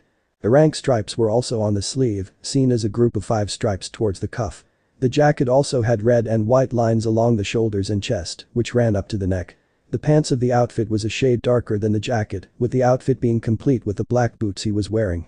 Naruto Namikaze and Vice Admiral Naruto Uzumaki. Meet Naruto Uzumaki. Nightmare welcomed before gesturing to each of them, introducing the group to each other as the two others made their way to the seated Narutos and sat with them. This is so strange, you know I'm sleeping in my world with 3 of my 15 animatronic girlfriends, and now I'm sitting with 3 other versions of me. Life sure loves to throw curveballs. The messy-haired Namikaze spoke with worry and slight shock. He still couldn't get over things in his real life, never mind meeting versions of him from other universes. He sighs loudly. Man, those girls would be going bananas. The Vice Admiral looked at his younger counterpart with a calm visage, but still raised a brow at the amount of girlfriends that the Naruto of that universe had. Life sure does throw curveballs. Right now I'm heading into a region of space known as the Delphic Expanse in my ship with my close friend and his ship to stop a race from destroying Earth and removing humanity from the face of time itself. Naruto Uzumaki and Naruto Namikaze looked at Vice Admiral Naruto Uzumaki with shocked and near frightened looks. With the Titan Naruto Uzumaki not being as affected by it since he's been through a horrible war, whereas the animatronic lover, Naruto Namikaze, hadn't experienced war yet. This is good, this is what I wanted to see. The different Narutos sat down, chatting, exchanging stories, and getting to know how different life would be, depending on the universe you're born in. Let's make the most of it, we may not get to do this often. It's an experience that you won't have, right? Nightmare praised and commented with a large giddy smile as he looked from Naruto to Naruto. He felt like a kid in a candy store who found the most secretive of sweets and candy goodness. The 3 Narutos of the different universes nodded before the 4 started chatting with each other for hours and hours, getting to know the other, getting to know the world they came from, even giving out advice to the other regarding a situation. It would be a strange but rewarding experience to see how you would be, given different circumstances and outcomes. Naruto Uzumaki of the Titans did wonder the route of his future and where it would take him. If only he knew. It had been a long night for the blonde war hero, indeed it had been some time since the Nevermore incident. Naruto had battled many enemies of varying powers and skills, yet none had matched the combined effort of the team he was connected with. While some had evaded them for the time being, that number was falling, and the crimes in the city had dropped much lower than projected estimates set out 2 months ago. The Titans had defended their city time and time again from different types of attacks and issues, and even with some of the enemies nearly successful in beating the team, they had all lost to the iron will and friendship of the mixed team. But none of that really mattered to Naruto at this point in time. He was questioning his allegiance and future. Ever since Jiraiya had re-entered Naruto's life, the blonde wanted to be around his godfather whenever he could. But therein lies the problem. The perverted mayor had asked the blonde to spy on his new-founded friends and teammates. Naruto had argued with the older man, saying that he wasn't going to spy on them, that he wasn't going to betray their faith and trust in him. Naruto wasn't a spy at heart, he couldn't be like that to his friends. It wasn't in his nature like it seemed to be with Jiraiya. But that was not meant to be, as the Toad Sage borderline threatened the blonde in question, calling on his loyalty to him and explaining about some of the more powerful people in the world. After explaining about the Justice League members and their traits, Naruto had half a mind to contact them personally, but decided against it for the moment. After finally accepting the spy mission from Jiraiya, the older man backed off for a moment until he demanded results and information about the team. The Titan Ninja hadn't really spoke of his team to Jiraiya, only confirmed who they were and explained what the team set out to do. Naruto at this time also went out to deal with the cult of Trigon and trying to find out about the connection between this planet and his own world. The war hero could tell that his godfather wasn't going to wait any longer to learn about the team. Naruto could sense that much with his own abilities and his information about the cult and what he's discovered about Earth and Gaia's connection was placating him, but it wouldn't hold much longer. Naruto couldn't look at himself in the mirror because he kept seeing what paths he could go down in his own reflection. Even his dreams and visits to his other versions in the bridge in the multiverse didn't help. He sees two routes he could go. 1. He could spill the beans to his godfather about the team, tell him everything he knows about each member he's learned from them, but that would put him in the crosshairs of the Titans and the League. The second route though would most likely turn him against Jiraiya, destroy his life as a ninja of Gaia, but he would finally break free of that life and fit in with life on Earth. While it would seem the second choice would be the best choice, he couldn't pick and had trouble sleeping over it. The team had been noticing the drop in his performance and nature. He had withdrawn from the group, not a lot, but it was still noticeable. It was destabilizing his equilibrium, and it wouldn't be much longer until the blonde was forced to make a choice regarding his future. Fully embrace his new life on Earth or continue his loyalty to his godfather and world. Right now though, he's facing his mirror on the wall, but looking down at the desk that rests under it. He's looking down at the very headband that shows his loyalty, shows his allegiance to Konoha, the elemental nations, and to Gaia as a whole. Naruto was looking at it with conflicting emotions. His entire life was connected to this metal plate joined with cloth. He must have been staring at it for at least half an hour, and he's done this every day for the last 2 weeks. Maybe he was going insane thinking all his answers could be solved by looking at a source of his problems. Harem had tried giving Naruto advice on the matter, but the blonde elemental was trying to figure this out on his own. Create his own, new life. Or stay still in his old life. Naruto stared at the headband with a potent scornful stare. The glare he's unleashing upon it could melt planets. It clearly was affecting his sanity, this whole issue about his loyalty. He didn't know what to do anymore. He was even thinking of leaving the team to gather his thoughts, explore Earth while he made up his mind. But Jiraiya would track him down, the Titans would also track him down. So whatever choice he made, he would suffer no matter what.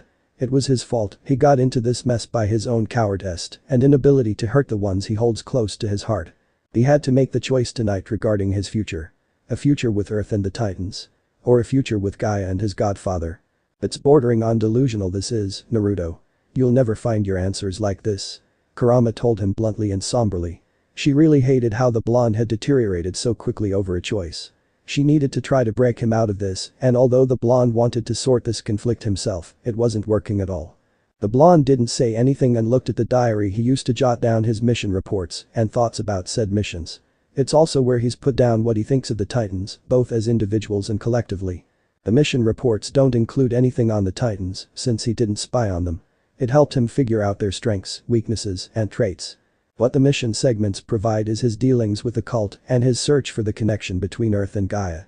To help sort out his thoughts, speculations, and have it in written form if he forgot some pieces of information. Your heart knows what it wants, Naruto.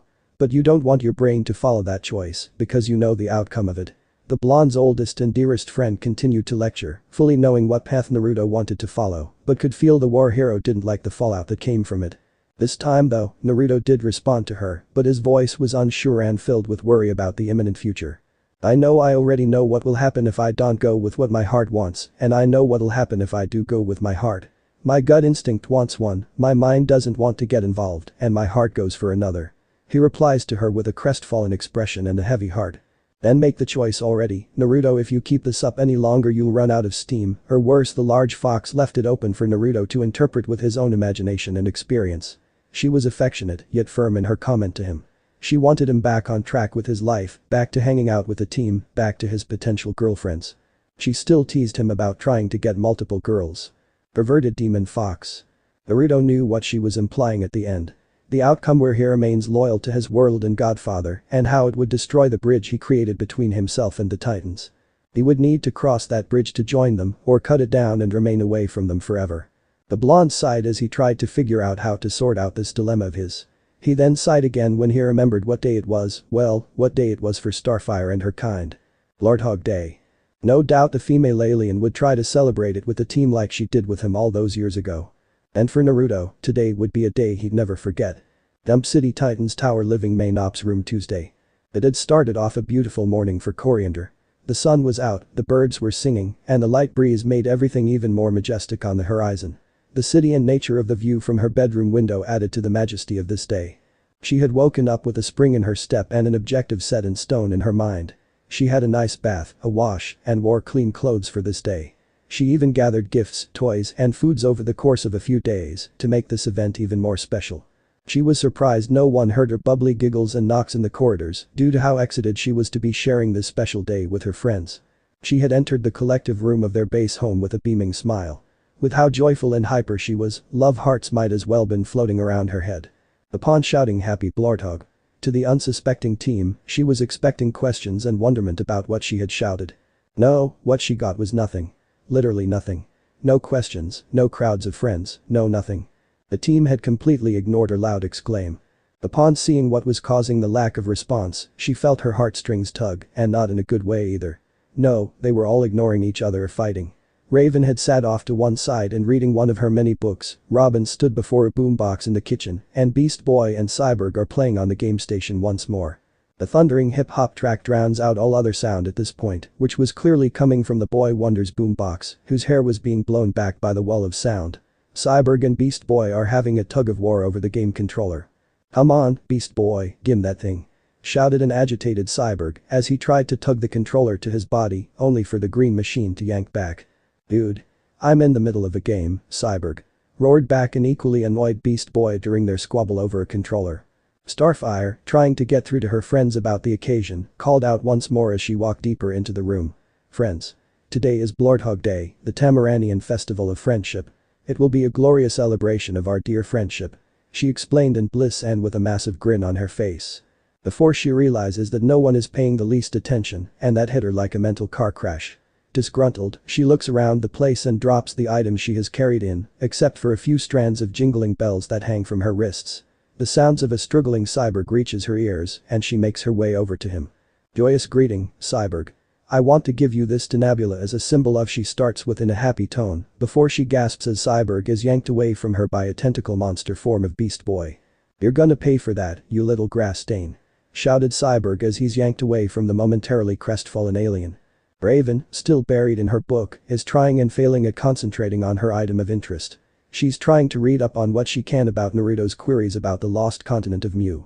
She had to dig deep into her collection to find this, and because she started reading it today, she hadn't gotten far into it, and it really didn't help with these lot around her. Naruto was really patient with her, and he was really kind. The two had so much in common, but were also polar opposites at the same time.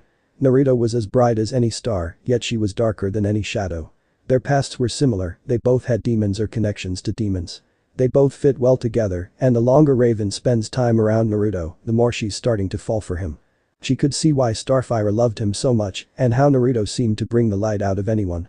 She, and no doubt the others, had noticed their blonde teammate had seemed to retreat into himself lately, not opening up, hardly speaking, hardly eating and drinking. She was very curious about what was going on, alongside the others, even if they weren't vocal in their worries. "Happiness and delight, Raven. On this wondrous day I want to ask you to join in, came the voice of Startfire, interrupting the demonic bookworm from her studies and thoughts about their fellow blonde. Raven's eyebrow twitches at the redhead who's trying to spread the word of her culture and their holidays. She didn't really care for that right now, she had much on her plate right now, between the deafening music and the reading. Starfire understood the hint from the ash-skinned girl and backed off with a nervous little laugh. The vein starts to throb angrily on Raven's forehead on her next words, which she spoke with heavy sarcasm. "Robin, could the music be a little louder? I can still hear myself think." Starfire, after getting rejected by the death stare of Raven, makes it to Robin and reaches to offer him the bells. As the free-for-all continues from the vicinity of the couch, Robin glares off toward the Beast Boy cyborg battleground, and one vein after another stands out below his hairline. He also grits his teeth loudly, before he finally had enough. "I only turned the music up to drown out all the yelling." His face goes red on the end of this line alongside the heightening of his voice. His head swells, and he shouts with enough force to blow Starfire's hair back. If Naruto was in the room, he would have complained about Iruka teaching others his big head jutsu to others. Secondly, Starfire's response to the whole situation changed drastically from the excited one she entered with. Now she seems to be very, very tired of this whole idiocy. It didn't help with Cyborg putting Beast Boy in a headlock with one hand and seized the controller with the other, and with Raven and Robin butting heads in their own argument. Fortunately for Starfire, a hand landing on her shoulder shook her out of her funk. It further improved her mood when she saw it was Naruto who had reached her form. He gave her a knowing look regarding the situation. He moved his head to let her know to follow him. Starfire walked first, with the blonde following just after. The team wouldn't miss the pair in their current scraps, and so to help ease the emotionally distressed Starfire, Naruto took the retreat out to help clear her mind. They would go out and celebrate Bloodhog Day. Dump City Titan Tower exterior Tuesday. The two left the tower and walked down the wide path down to the currently offline obstacle course, as well as several other still under construction sites and installations. The stressed and tired Naruto was trying to comfort an equally stressed and depressed Starfire. The two were locked in an embrace, with the blonde trying to soothe and calm the retreat down. Starfire had nearly broken down through the experience in the tower. It was like she was experiencing Rekma, and other cultural paraphernalia of the Tamaranians. Rekma, also known as the drifting, is a Tamaranian term for the termination of a friendship. She didn't want her friends to break up and drift away from each other, she didn't know if she could handle it. She loved her friends, and sure, they argued and had little spats, but what she walked into not too long ago, that was no little argument. Because of the distress, she couldn't use her powers, as many powers of her race are fueled by specific emotions. In her case, positive emotions and thoughts. She's going through an emotional turmoil and thus, not able to use her powers. Naruto was whispering positive words into her ear during their close embrace. He stroked her long, soft hair to try and calm her down too. It would have been better if she could rest her head over his heart to make her calm down with his smooth heartbeat, but because she was similar in height to him, it would be tricky to do that in a standing position. While he did suffer from slight fatigue due to his lack of rest and nourishment, he was wide awake to help deal with the emotional Starfire. "Let it all out, Cory," he muttered softly into her ear, while stroking her hair and patting her back every so often. I'm sorry, Naruto. I tried to stop, but I couldn't. I don't want our friends to fall out, not today, not any day. Our friendship, our team cannot break up like this. I don't know what to do," murmured out a sulking Coriander as she moved deeper into the hug, trying to calm her problems and banish such negative thoughts from her mind. It was hard for her not to think of such thoughts. "It's alright, Coriander, it's okay. They've had worse fights, remember. But the team always rebuilt itself stronger than before. I know today isn't the most brilliant of days for such an event, but trust me, they will get through this. It might be all sorted out later today. Right now though, me and you could celebrate Bloodhog like the old days, if you wanted," he stated, trying to get her to see that it wasn't the end of the friendship of the Titans, before he offered the suggestion to her. Starfire looked up at Naruto with her sparkling jade green eyes. She knew he was right regarding the team always having little internal conflicts and problems. She herself had got into issues with Raven and BB, while Naruto butted heads with Robin. But her feelings of woe and distress calmed down after the blonde proposed that they go celebrate like old times. Her frown returned to that beaming grin once more as she liked the idea Naruto had put forward. "Can we get pizza first, please?" Naruto chuckled at her response, before nodding his head to her. Confirming that they would get some grub before their party. The two then took off to their favorite establishment via flight. Dump City Pizza Corner Restaurant Tuesday. The two eventually landed in front of Pizza Corner and ordered 24 meat lovers pizzas each. Naruto had also treated this as if it was a date as well, paid for the large meals, pulled her seat out for her, and complimented her. The whole package in terms of a date such as this. The lovely pair had taken their time during the course of the meal, choosing to speak to each other more than eating the food they wanted. Such is love. While the two did love each other, they hadn't acted on their respected feelings yet. Although with a strange feeling that was tugging at the back of the blonde's heart, the feeling of something bad happening in the near future coerced the war hero to confess his feelings sooner rather than later.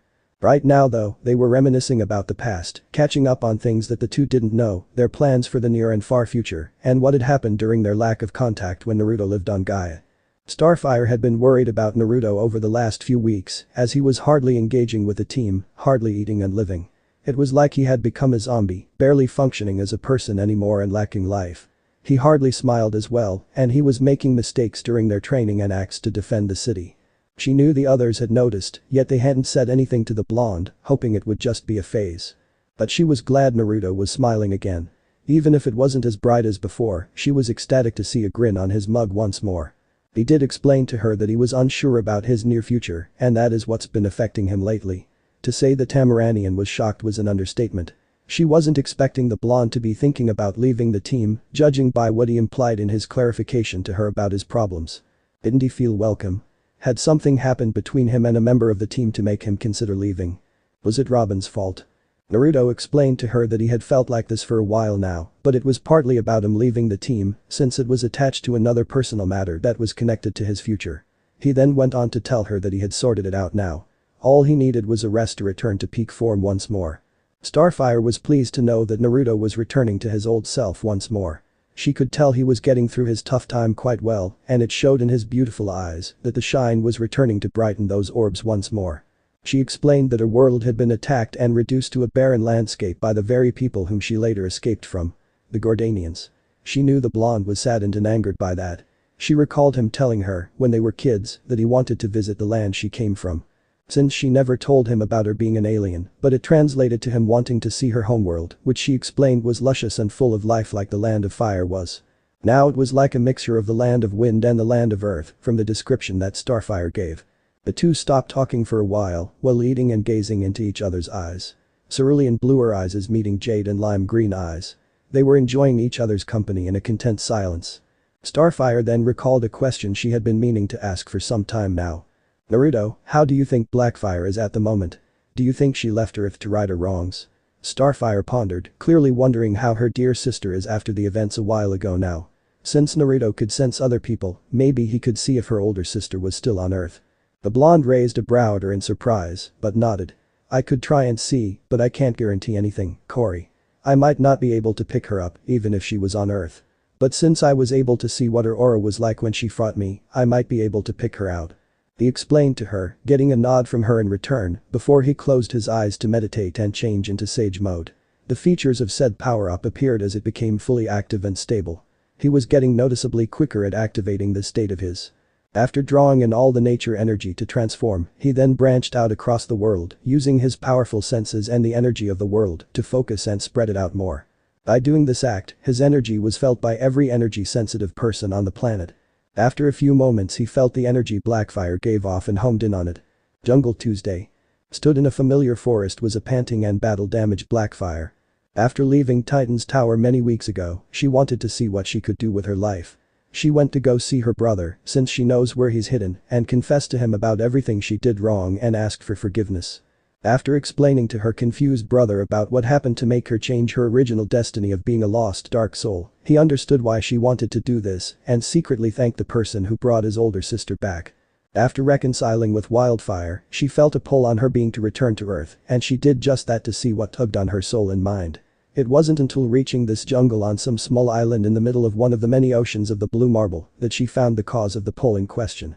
It was a lonely priest whom always was surrounded by a great horned owl. After explaining to her the reason why he called to her, which was to help her on her path to redemption and to train her at the same time, he began training her and asking her to fly out and do a good deed once in a while. He did explain to her that she may never forgive herself for her previous crimes, she can work to correct that imbalance of sins and balance it with good deeds. Right now though, she was surrounded by several copies of the priest on the pathway she was situated on, but all of them had similar, but varying power scales and abilities. And none of them was the original. No, he was floating in a meditative pose watching the ordeal take place. One could move about in a flash of light, something like Naruto used against her. One was very strong and used wood-based attacks. Another used ethereal skeletal limbs to attack and defend. The next one manipulated just about everything, and the last one could phase through objects of any type. Another point to add on was that they could use just about every element in the universe. She had done well to attempt to battle each of them at one time, usually it was just one-on-one, but the priest decided to up the tempo as it were. Indeed, she had done well to battle the copies of the mysterious teacher. Her years of training under the best that her species had, her years of being in the darkness, really helped her cunning and expertise. But she did have to admit, she wasn't going to last much longer. Just as she was about to attack once more, the priest signaled her to stop before turning to look to the side. As if he was searching for something in that general direction. Or he sensed something that she couldn't. It seems that he's mastered it well. To be able to pick up on her energy, mine, and the copies from such a distance. He's really mastered the sage art. He thought to himself while studying the sensing capabilities being used and how they were being bounced about to get a firm lock on them. Is something wrong? Blackfire asked, extremely confused by the pause and actions by the person training her. After looking at the direction of the sensor for a moment longer, he turned to look back at his student. He shook his head negatively. No, nothing is wrong, young one. Let us continue your training. Dump City Pizza Corner Restaurant Tuesday. Naruto calmly cut the connection to his sage mode, thus stopping him from sensing that far away. He opened his blue orbs once more to look upon the adorable and curious expression of Coriander. He beamed a pleased smile at her, indicating that he was successful in finding Blackfire. He explained to her that he had found her sister, that she was on another continent, and that she was training hard with people who felt familiar. He quickly had to clarify what he had picked up, since she seemed to fret that the people Commander was fighting was hurting her, which the people in question wasn't out to do, but were helping her grow as a person.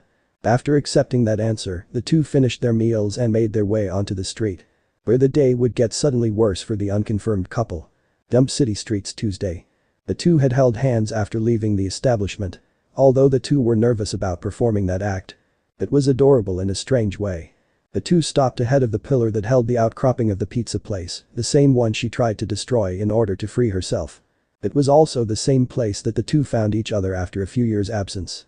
It's also a coincidence that the two had first met each other in front of another fast food place on Naruto's homeworld. Maybe next time they could meet outside one on Starfire's planet. The two stood looking into each other's eyes. They wanted to tell the other how much they meant to them, tell them how much they want to be with them, tell them how much they loved the other. Starfire's heart yearned to be with Naruto, and she knew he felt the same. To some it may be quick, but they have known each other for years, albeit under disguise. The two have waited years to be together, and now they were around each other nearly 24/7 with the Titans. The two leaned in, their lips preparing to meet in the middle for what would be the perfect passionate long-awaited kiss. Since the kiss she gave him when she arrived didn't count, as he didn't add to it. But this time he was, and she was going to make it more intense. Just as their lips were about to connect, an energy-based attack fired at them from across the road to impact the street, causing a large explosion that rocked the surround area. The two had quickly bolted out of the way of the attack, with both jumping back away from the point of impact. When the two recovered from their immediate escape, Naruto and Starfire both quickly looked at their attacker and were surprised to see who it was. It was Night Fox, and the positioning of his arm and hand pointed forward indicated that he fired the attack at them. The masked attacker cast his heterochromia eyes to and from the pair he just announced his presence to. He also watched as Naruto transformed into his tailed beast mode, no doubt ready to fight him. This will be fun. He thought as he looked at the powered-up Starfire, with her neon glowing eyes glaring daggers into his own. Who are you? The Tamaranian shouted in annoyance more than anything. How dare this stranger attack them just before they were about to kiss? The audacity of this person. I am Night Fox, and as for the unasked question you were thinking of, I'm here for Naruto Uzumaki. He explained to them, his distorted and menacing voice cutting through the air like a hot knife through butter. The name immediately puts Naruto on edge, and he quickly turned serious in response to it. Night Fox this early? I knew this would happen, but to happen so soon the blonde pondered as he slipped into his fighting stance. He knew for a fact that this would be a deadly fight. The blonde didn't have time to react as Night Fox suddenly descended upon him with a mean right hook before delivering a pavement-shattering axe kick. Naruto dodged a punch but couldn't maneuver himself away in time and had to block with his arms. The groan of pain echoing from the blonde's mouth indicated how much the blocking hurt him. Indeed, the act of defending against the kick forced the blonde deeper into the ground, breaking the tarmac beneath him. Starfire jumped into the fray with intensely bright burning eyes as she kicked Night Fox away. The kick didn't send him back as much as she thought, but it got him away from her Naruto. However, Night Fox quickly recovered and blasted them both away with a repulsion technique, sending the pair flying across the street and skidding into the asphalt before crashing into a building. The building breaks apart and crumbles onto the two heroes, kicking up a massive amount of dust and debris and scattering it around the local area. As Night Fox begins to make his way to the newly created ruins, he is bombarded by starbolts and Rasengans, with Naruto's attacks utilizing different elements with every Rasengan that explodes from the dust cloud. Night Fox is soon surrounded by an explosive field of colors due to the elements and energy types being directed at him by Naruto and Startfire. The tornado of energy and elements soon explode, creating a massive shockwave throughout the city. "Did we get him?" Naruto asked out loud as he tried to see through the thick smoke and matter that was created by the recent burst of light and force. The blonde's enhanced eyes could make out the beacon-worthy eyes of Coriander, but still couldn't make out ground zero of their combined energy attacks to see the body of their enemy. The answer they got wasn't in their favor, as Night Fox was stood tall glaring at them. His clothes had been damaged by the energy blitz that ravaged his mighty body. How did he withstand that assault? He should have more damage. Kurama roared out disbelief. She couldn't understand how Night Fox seemed to brush off that.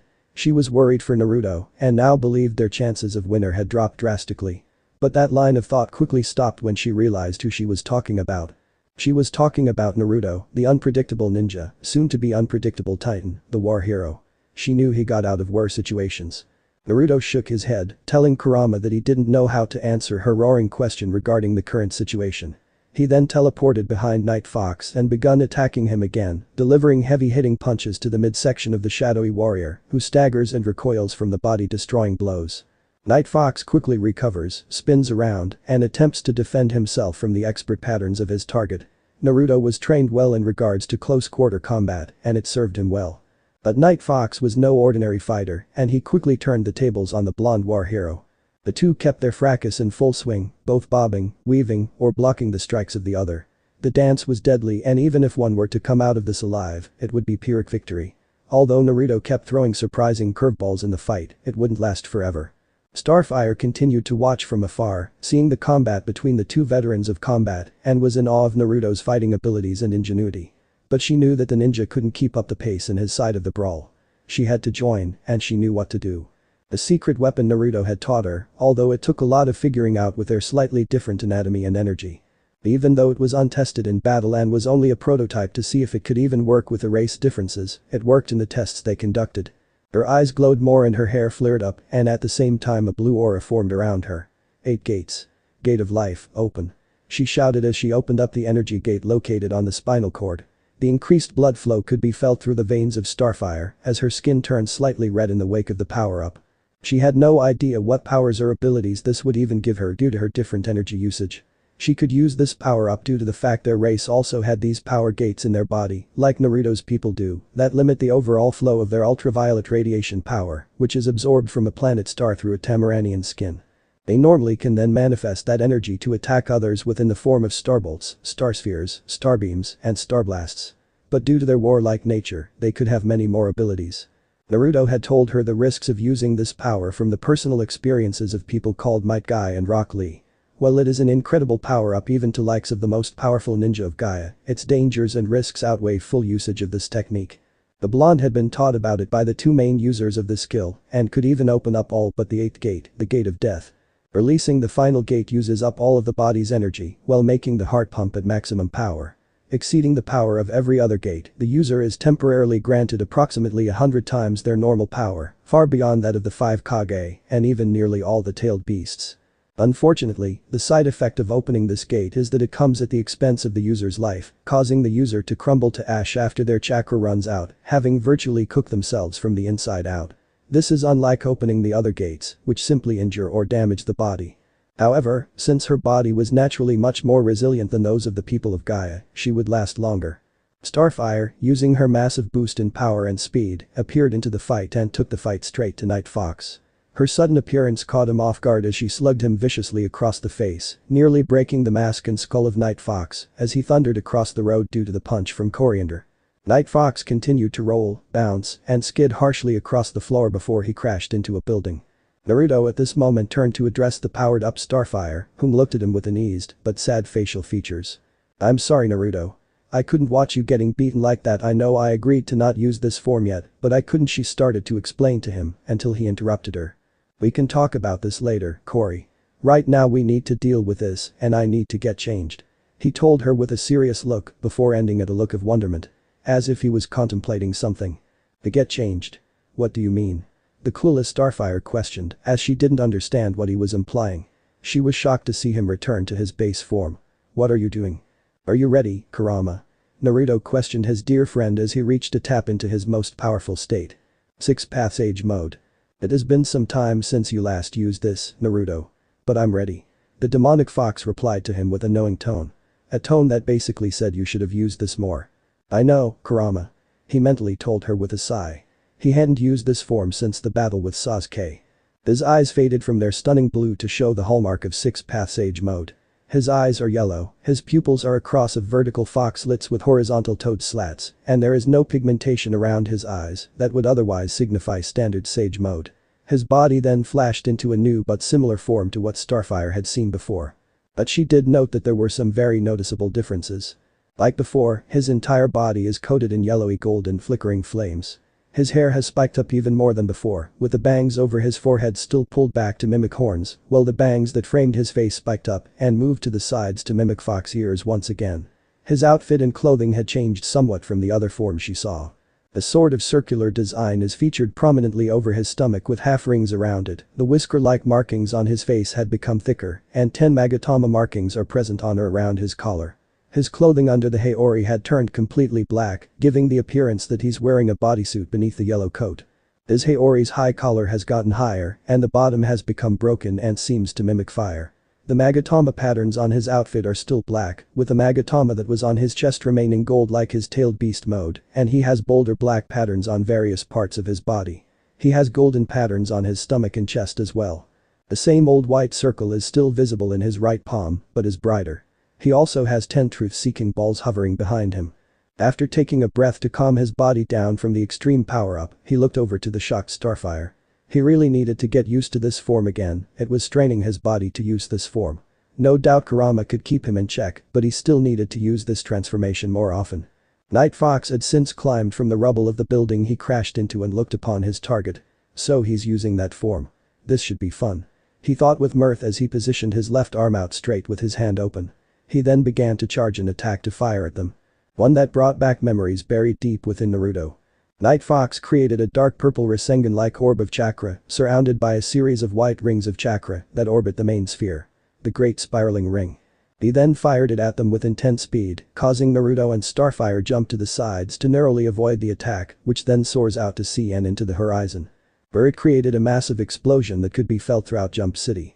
Jump City Titans Tower Living Main Ops Room Tuesday. In the tower with the arguing team that still was squabbling over their problems, a heated argument that could have no doubt destroyed the team instantly halted in the wake of the explosion in the sea not far from their city.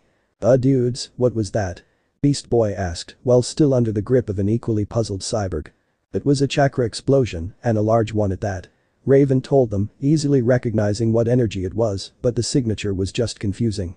It felt similar to 3 people who she knew. But it didn't make any sense. It felt like a mixture of 2 with a tint of the third. Robin had looked out at the city through the external cameras to see large dust clouds and smoke erupting from the metropolis and knew that a fight was going on. Maybe someone in that fight sent that out to gain their attention, was it a misfire or did someone evade that attack? So many questions, and of course the only way to answer them is to do the obvious. Raven, teleport us to the battle, it seems that Naruto and Startfire are involved. He sharply asked of her and explaining where their teammates were with the latter half of his speech. Raven nodded as the group of boys quickly made their way to her. She then tried to teleport to the location, only to find herself not being able to do so. Frowning, she tried again, but it ended with the same results.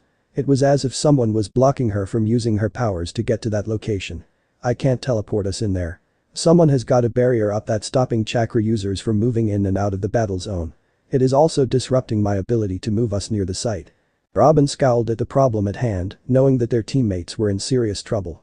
He needed to be there to help them. I have a way to get us there, Rob. Cyborg told him uneasily, letting the group know that it could be risky.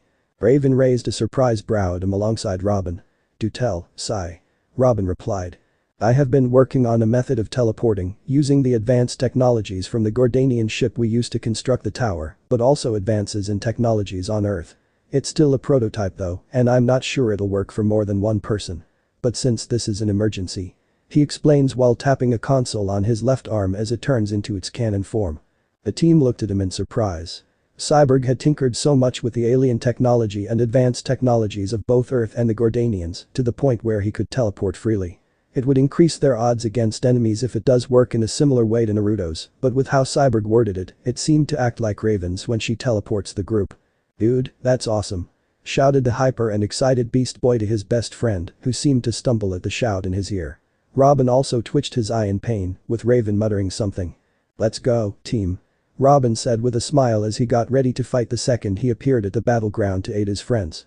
Cyborg grinned a large smile as a blue barrier of elongated hexagonal shape surrounded them quickly. About 5 seconds later, the barrier crumbled away, leaving an empty room with a music player and TV still blurring out their assorted sounds. Dump City Streets Tuesday. The battle hadn't been going well for the two titans.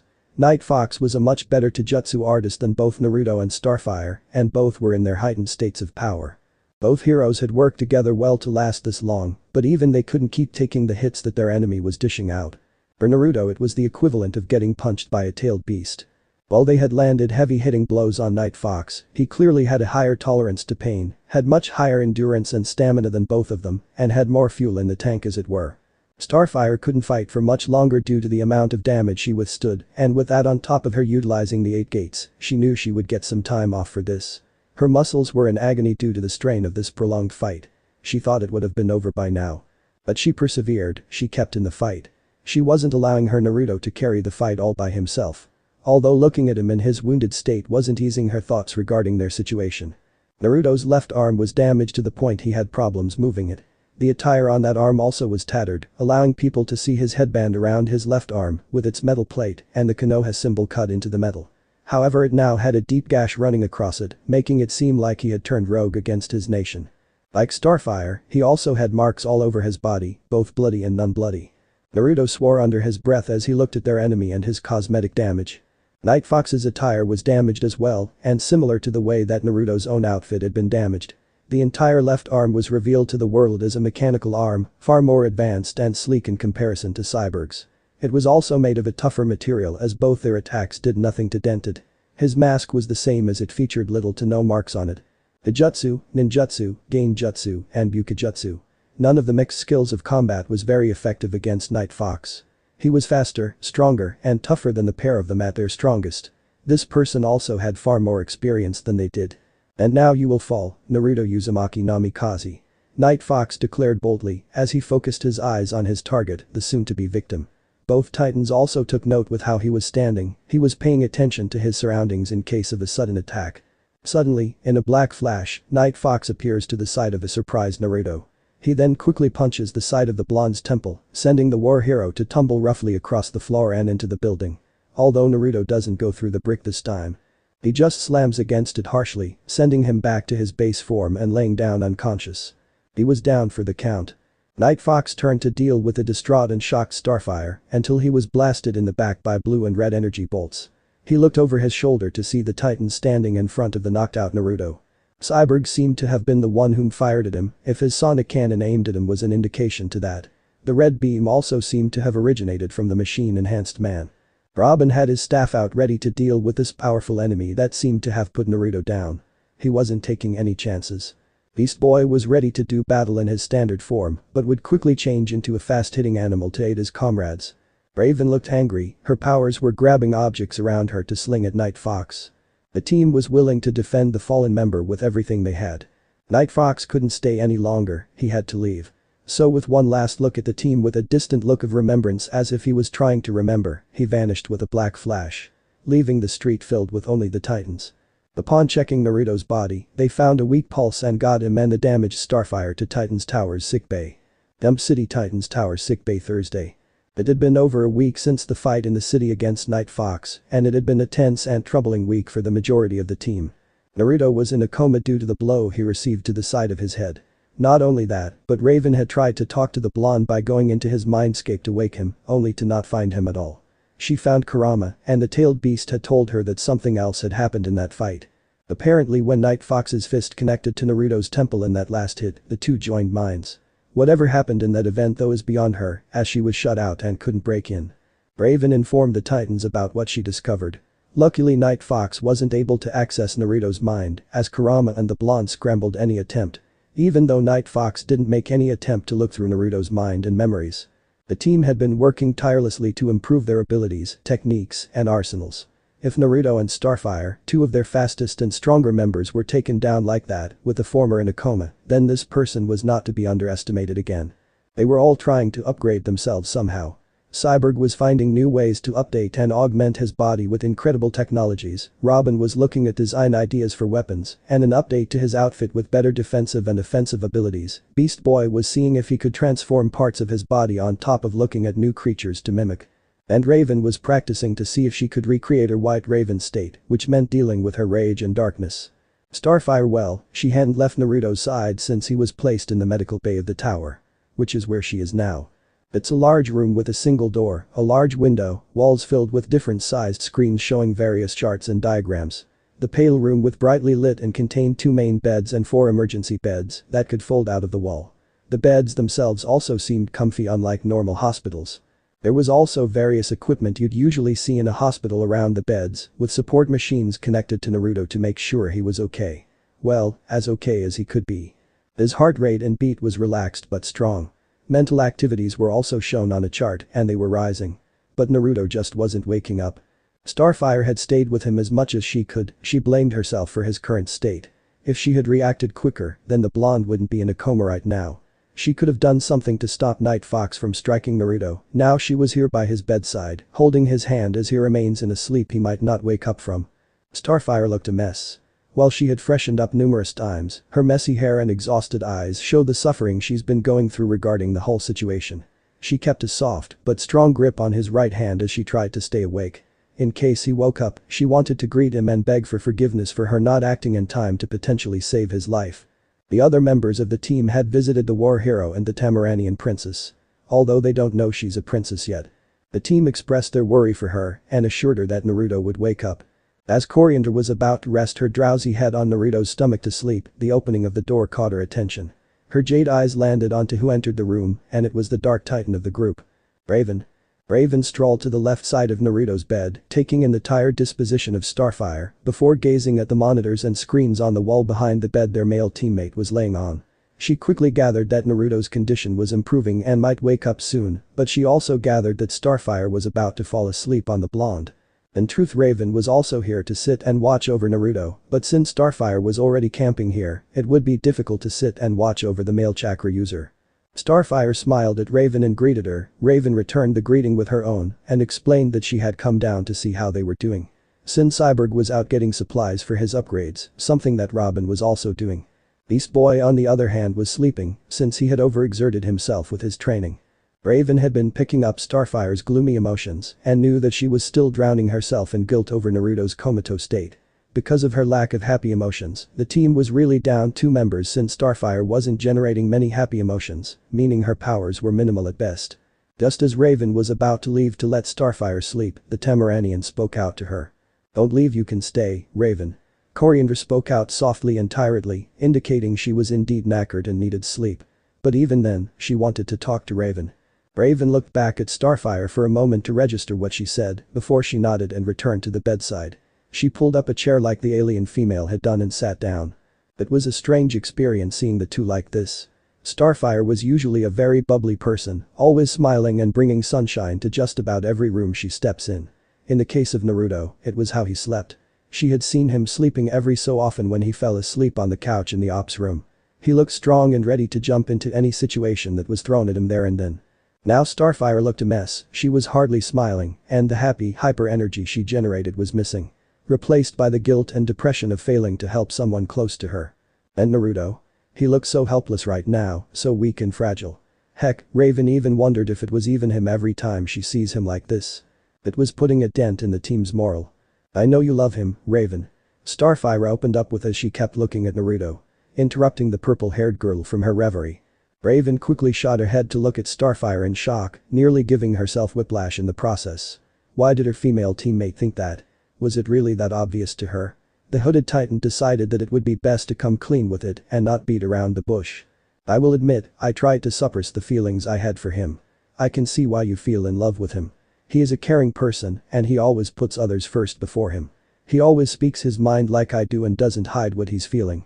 She admitted with Startfire, who looked over at her with a small smile gracing her face. Raven continued with a small smile of her own. Plus, his smile is infectious and he can inspire anyone to fulfill their dreams and ideas. He is also fun to be around as he will respect your ambitions and will aid you through tough times. Startfire sighed softly, completely understanding Raven's words as she assimilates them and dissects them. She smiled softly as she examines the Dark Titan's facial features. Raven, while not showing many emotions on her face, showed a great many emotions in those purple orbs for eyes. They glistened with respect, care, and even some form of love in them as she spoke. The alien princess knew that Raven loved Naruto, and despite Raven's attempts at hiding it, Coriander knew better. She could pick up on the signs, even if Naruto couldn't. You love him, don't you? Startfire asked her seriously, not leaving any room for debate. This caused Raven to widen her eyes in surprise, before resigning to her fate at the hands of the alien across from her. How could you tell? She spoke with a sigh. I'm a good reader of emotions. I've known for some time about your feelings for him. But I know you know that I love him, and that's why you haven't made a move. However, I've got something that could help you with that. Startfire explained to her as she turned to address her. The last segment of Star's vocal communication made Raven blink before she settled for an unsure frown. She didn't know what to make about that bit, so she did the obvious thing and asked what she meant. What do you mean? She inquired bluntly. Startfire looked her straight in the eyes before dropping the bombshell onto the curious Raven. I'm a princess, but also my race is polygamous, as well as Naruto's. Meaning that both of us can have multiple spouses for varying reasons. Since Naruto is already betrothed to me, technically we'll be getting together naturally. But both I and Naruto, mostly myself, will allow Naruto to be with other girls if we both want to. I personally don't want another man involved, but since other girls have gotten interested in him, namely yourself and Blackfire, I could let others in. But only a small number, as I know that Naruto doesn't want many girls if he wants to go through with this. She explained with a knowing smirk. Raven looked at her with pure shock and surprise. She knew that Naruto was meant to be engaged to a member of the Tamaranian royal family, but to find out that Startfire, and to an extent Blackfire, were members of the royal family was surprising. But the shock came from that fact that Startfire had pretty much given the go-ahead to be in a relationship with Naruto, providing she was willing to share with others. Raven knew that her uncontrolled powers were doing something destructive somewhere. As it turned out, she had risen the waters around Titan's tower before it suddenly dropped back down again when she regained control, even though there was an uncontrolled blush on her face. Yes, Raven. I'm letting you join in. She told a blushing Raven who seemed to try and hide deeper into her hood.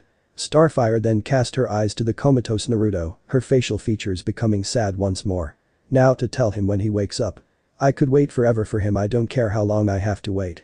She explained as she closed her eyes with a sad sigh, gaining a saddened look from Raven. How long is forever to you? Came a voice that startled the two girls from their saddened moods, causing the two to quickly look at the now active Naruto, whose open eyes were examining the pair of them.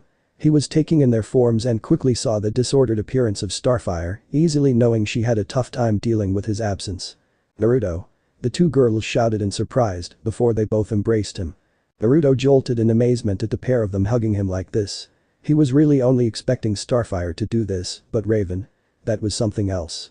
He hugged the two back and breathed loudly. I'm awake now, you don't have to worry about me anymore. He explained as Raven pulled out her communicator and called the rest of the team and begun telling them that Naruto had arisen once more. What? Naruto is awake. Came Robin's voice echoing from the speakers on the device. Naruto, Raven, and Startfire heard Beast Boy and Cyborg nattering in the background, basically asking the same thing. I am, traffic light, green machine, and chrome dome. He said loudly so the device could pick him up, and in doing so the members of the Titans that were not in the medical bay could hear his voice. Confirming that he was indeed awake once more. Cheers could be heard screaming from the Titans communicator from the boys on the other side. The other members of the team explained that they were on their way down back to see him, with Cyborg coming to also see if the blonde was a clean bill of health. As this was happening, Startfire noticed that Naruto's right eye was a lighter shade than before, an icy shade, while his left eye remained cerulean blue. The strange thing about this though is the icy shade of blue is the exact same as the right eye of the one who put him in a coma. Night Fox. She didn't know what this meant. But right now though, she didn't care. What she and the Titans didn't know though was that the future was going to put their faith and friendship to the test. Dump City Titans Tower Naruto's bedroom Thursday. It had been a long day for the blonde hero after being briefed on what had happened during his time in the coma, after having to put under tests from Cyborg to see if he was fully functioning to be active on the team once more, and after putting his plan into action regarding his choice of allegiance. He was about ready to hit the hay in his much comfier bed. The rest of the team had been surprised to see him sat up by the time they all reconvened again in the medical bay and were surprised at the change of color in his right eye. Naruto did explain to them that he could still see, with Cyborg confirming this during his tests on him to deem him ready for service again. He even stated that he felt more clarity than he did before and was more than ready to show them. While the team's leader, Robin, allowed Naruto to resume his place on the team, he did tell him to take it easy for a while at the same time if his tone was anything to go by. The blonde could tell that the same theme ran through the other members of the team. He did note that the group took his coma-induced state badly for the most part, as the members did look a bit rough, but had all seemed to try and grow from what had happened. The team had really tried to upgrade and change their attires and powers. Naruto was proud of the team and thanked them for being there for him, even though they've only known him for so long. Indeed, it had only been a few months since the team's creation on this island after the Gordanian invasion.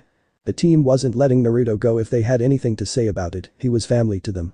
Family, something he's always wanted. He wanted to cry because of their responses to him. It also further helped him to cement his allegiance.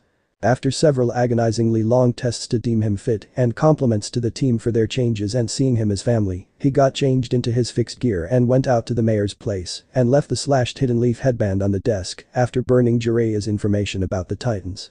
While Naruto loved his godfather, he loved his family and the Titans more. From that point on, Naruto of the Leaf died and a new book was being written. His life as Naruto of the Titans was in full swing now. He shook his head from his reminiscence of the last few hours with a smile. He finished writing in his diary about the events of his day before setting it down in his drawers and shut it before getting under the covers with a light sigh. He was troubled regarding his fight against Night Fox. The two had linked minds momentarily, but in that second for outside viewers and minutes for the joint space of their minds, Night Fox had revealed who he was to Naruto. It was so shocking for the blonde that he couldn't tell anyone, not even his closest friends and family. Naruto shook his head again before shutting off the light and going to sleep. It wasn't the time to think this through. He wanted to dream happy dreams this night. Jump City Titans Tower, Naruto's bedroom, Friday. It was still early hours for those in Jump City, and within Naruto's chambers, it was the same as the majority of bedrooms in the metropolitan area, filled with someone snoozing in a bed. Naruto was a silent sleeper. At one point in his life he was a loud snorer, but through training he was able to sort this out. He didn't want to wake himself up with his own loud snore. Naruto was also sleeping very deeply, meaning he was talking with his alternate selves. The slow opening of the door disturbed the otherwise still environment. Upon the complete opening of the door, Starfire's head popped through the threshold. She quickly scanned the room before stepping inside to reveal she was wearing her pajamas, which were pink and the typical PJ style of clothing, with a long-sleeved button shirt and pants. She crept up to the still sleeping Naruto, although she quickly noticed his barely noticeable snoring. She climbed onto the bed next to him, remaining on top of the covers. She smiled at him before stroking his cheek softly. The moment she touched his skin though, she went out like a light, unknowingly brought along to see the other Narutos. Space Between Universes, Friday. Nightmare, Naruto Namikaze, Vice Admiral Naruto, and Naruto Uzumaki were in a sitting position floating between the many universes and their infinite beauty and wonder. Naruto Namikaze, the one who stated that he had 15 animatronic girlfriends, had changed a bit since they last spoke. His right eye now contained the Tensogen, which is characterized by a light blue pupil, and irises, which contains a white floral pattern. His outfit also changed slightly as the Konoha symbol wasn't on his outfit, it had been replaced with the whirlpool symbol of the Hidden Eddy village. He also had a white circle on his right palm. Vice Admiral Naruto hadn't changed a bit. Naruto of the animatronics had been informing them about what had happened lately in his universe and world. He had betrayed Konoha and has taken everything to do with his clan and village out of the Land of Fire. He took a large number of shinobi with him on his way out of Konoha, and they now were rebuilding life in the Land of Whirlpools. Although they lacked manpower at the moment, they were gathering more and increasing in strength. He had even built some new animatronics to increase their numbers in the growing village. Vice Admiral Naruto was telling them a few stories during his trip to the Delphic Expanse, most noticeably about the incident at a mining penal colony, another with the Asarians, along with discovering a large 1,000-year-old sphere constructed out of a single alloy. He also explained about another event regarding a distress call from the lost Vulcan cruiser, Saleya. Naruto of the Titans caught them up to speed with his adventures. One about the Puppet King who turned himself, Robin, Cyborg, and Beast Boy into puppets, and Starfire and Raven had to save them.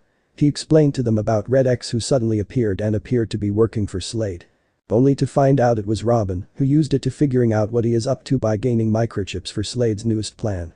He also went on to tell them about Robin becoming Slade's apprentice before telling them about what happened between him and Night Fox. It seemed, according to Nightmare, that Night Fox was Naruto's nemesis in the Titan universe. Nightmare had told them that they could expect more Narutos to appear here, as he had been in contact with a few others. All of which were very different from each other. Heck, only one of them was loyal to Konoha, the other two didn't have anything to do with Konoha. One had been found by Kumo scouts and taken to their village to be raised among them before going on adventures across the galaxy through a stargate. The other had been teleported to a planet called Coruscant at a young age, and thus was never a ninja of Konoha. It would be interesting to see how those three would interact with the three already here. During the midst of the conversation between his guests, Nightmare frowned and looked to the side, seeing an unknown person who seemed to have joined in. "Excuse me, but did you, Naruto of the Titans, bring a guest with you? Did someone sleep with you?" Naruto Uzumaki raised a brow at him in surprise and puzzlement. He was perplexed at the question, but answered it nonetheless. No. I don't know how to bring others along, and I sure as hell didn't sleep in bed with anyone. Why did you ask?" Nightmare, still looking to the side at their guest, replied to the honest and curious blonde. "Because someone touched you in your sleep, and since I haven't gotten full control over this ability yet, I accidentally brought one of your friends along with you to this place. Look behind you." He explained before he nodded in the direction he indicated the Titan member to look at. Upon turning around, Naruto was surprised to see who it was. Even more surprised since he didn't sleep with the person in question, meaning they snuck into his room to sleep alongside him. The person in question was Startfire. Coriandra looked at the four Narutos in front of her with an extremely confused face before her eyes settled on the one she knew and loved. Naruto seemed to be confused about her appearing here, much like she was. Wherever this place was. She looked at Nightmare, who looked like an older Naruto, before looking at the others once more with her lime and jade eyes. She took in the features of the other two Narutos before looking at her love. The one she knows. Who are those three, and where are we? Starfire asked as she looked around trying to figure out where she was. Are these other personalities inside your mindscape? She continued as she looked back to the four Narutos. Yep, the day seemed to get longer for Naruto of the Titans. He sighed loudly before turning to address Starfire. Now how does one explain to someone else, in this case their lover, that they are seeing alternate versions of themselves in the space between the many universes? End chapter. So this part ends here. If you want to see next part of this series, like the video now and share the story with your friends. Bye bye.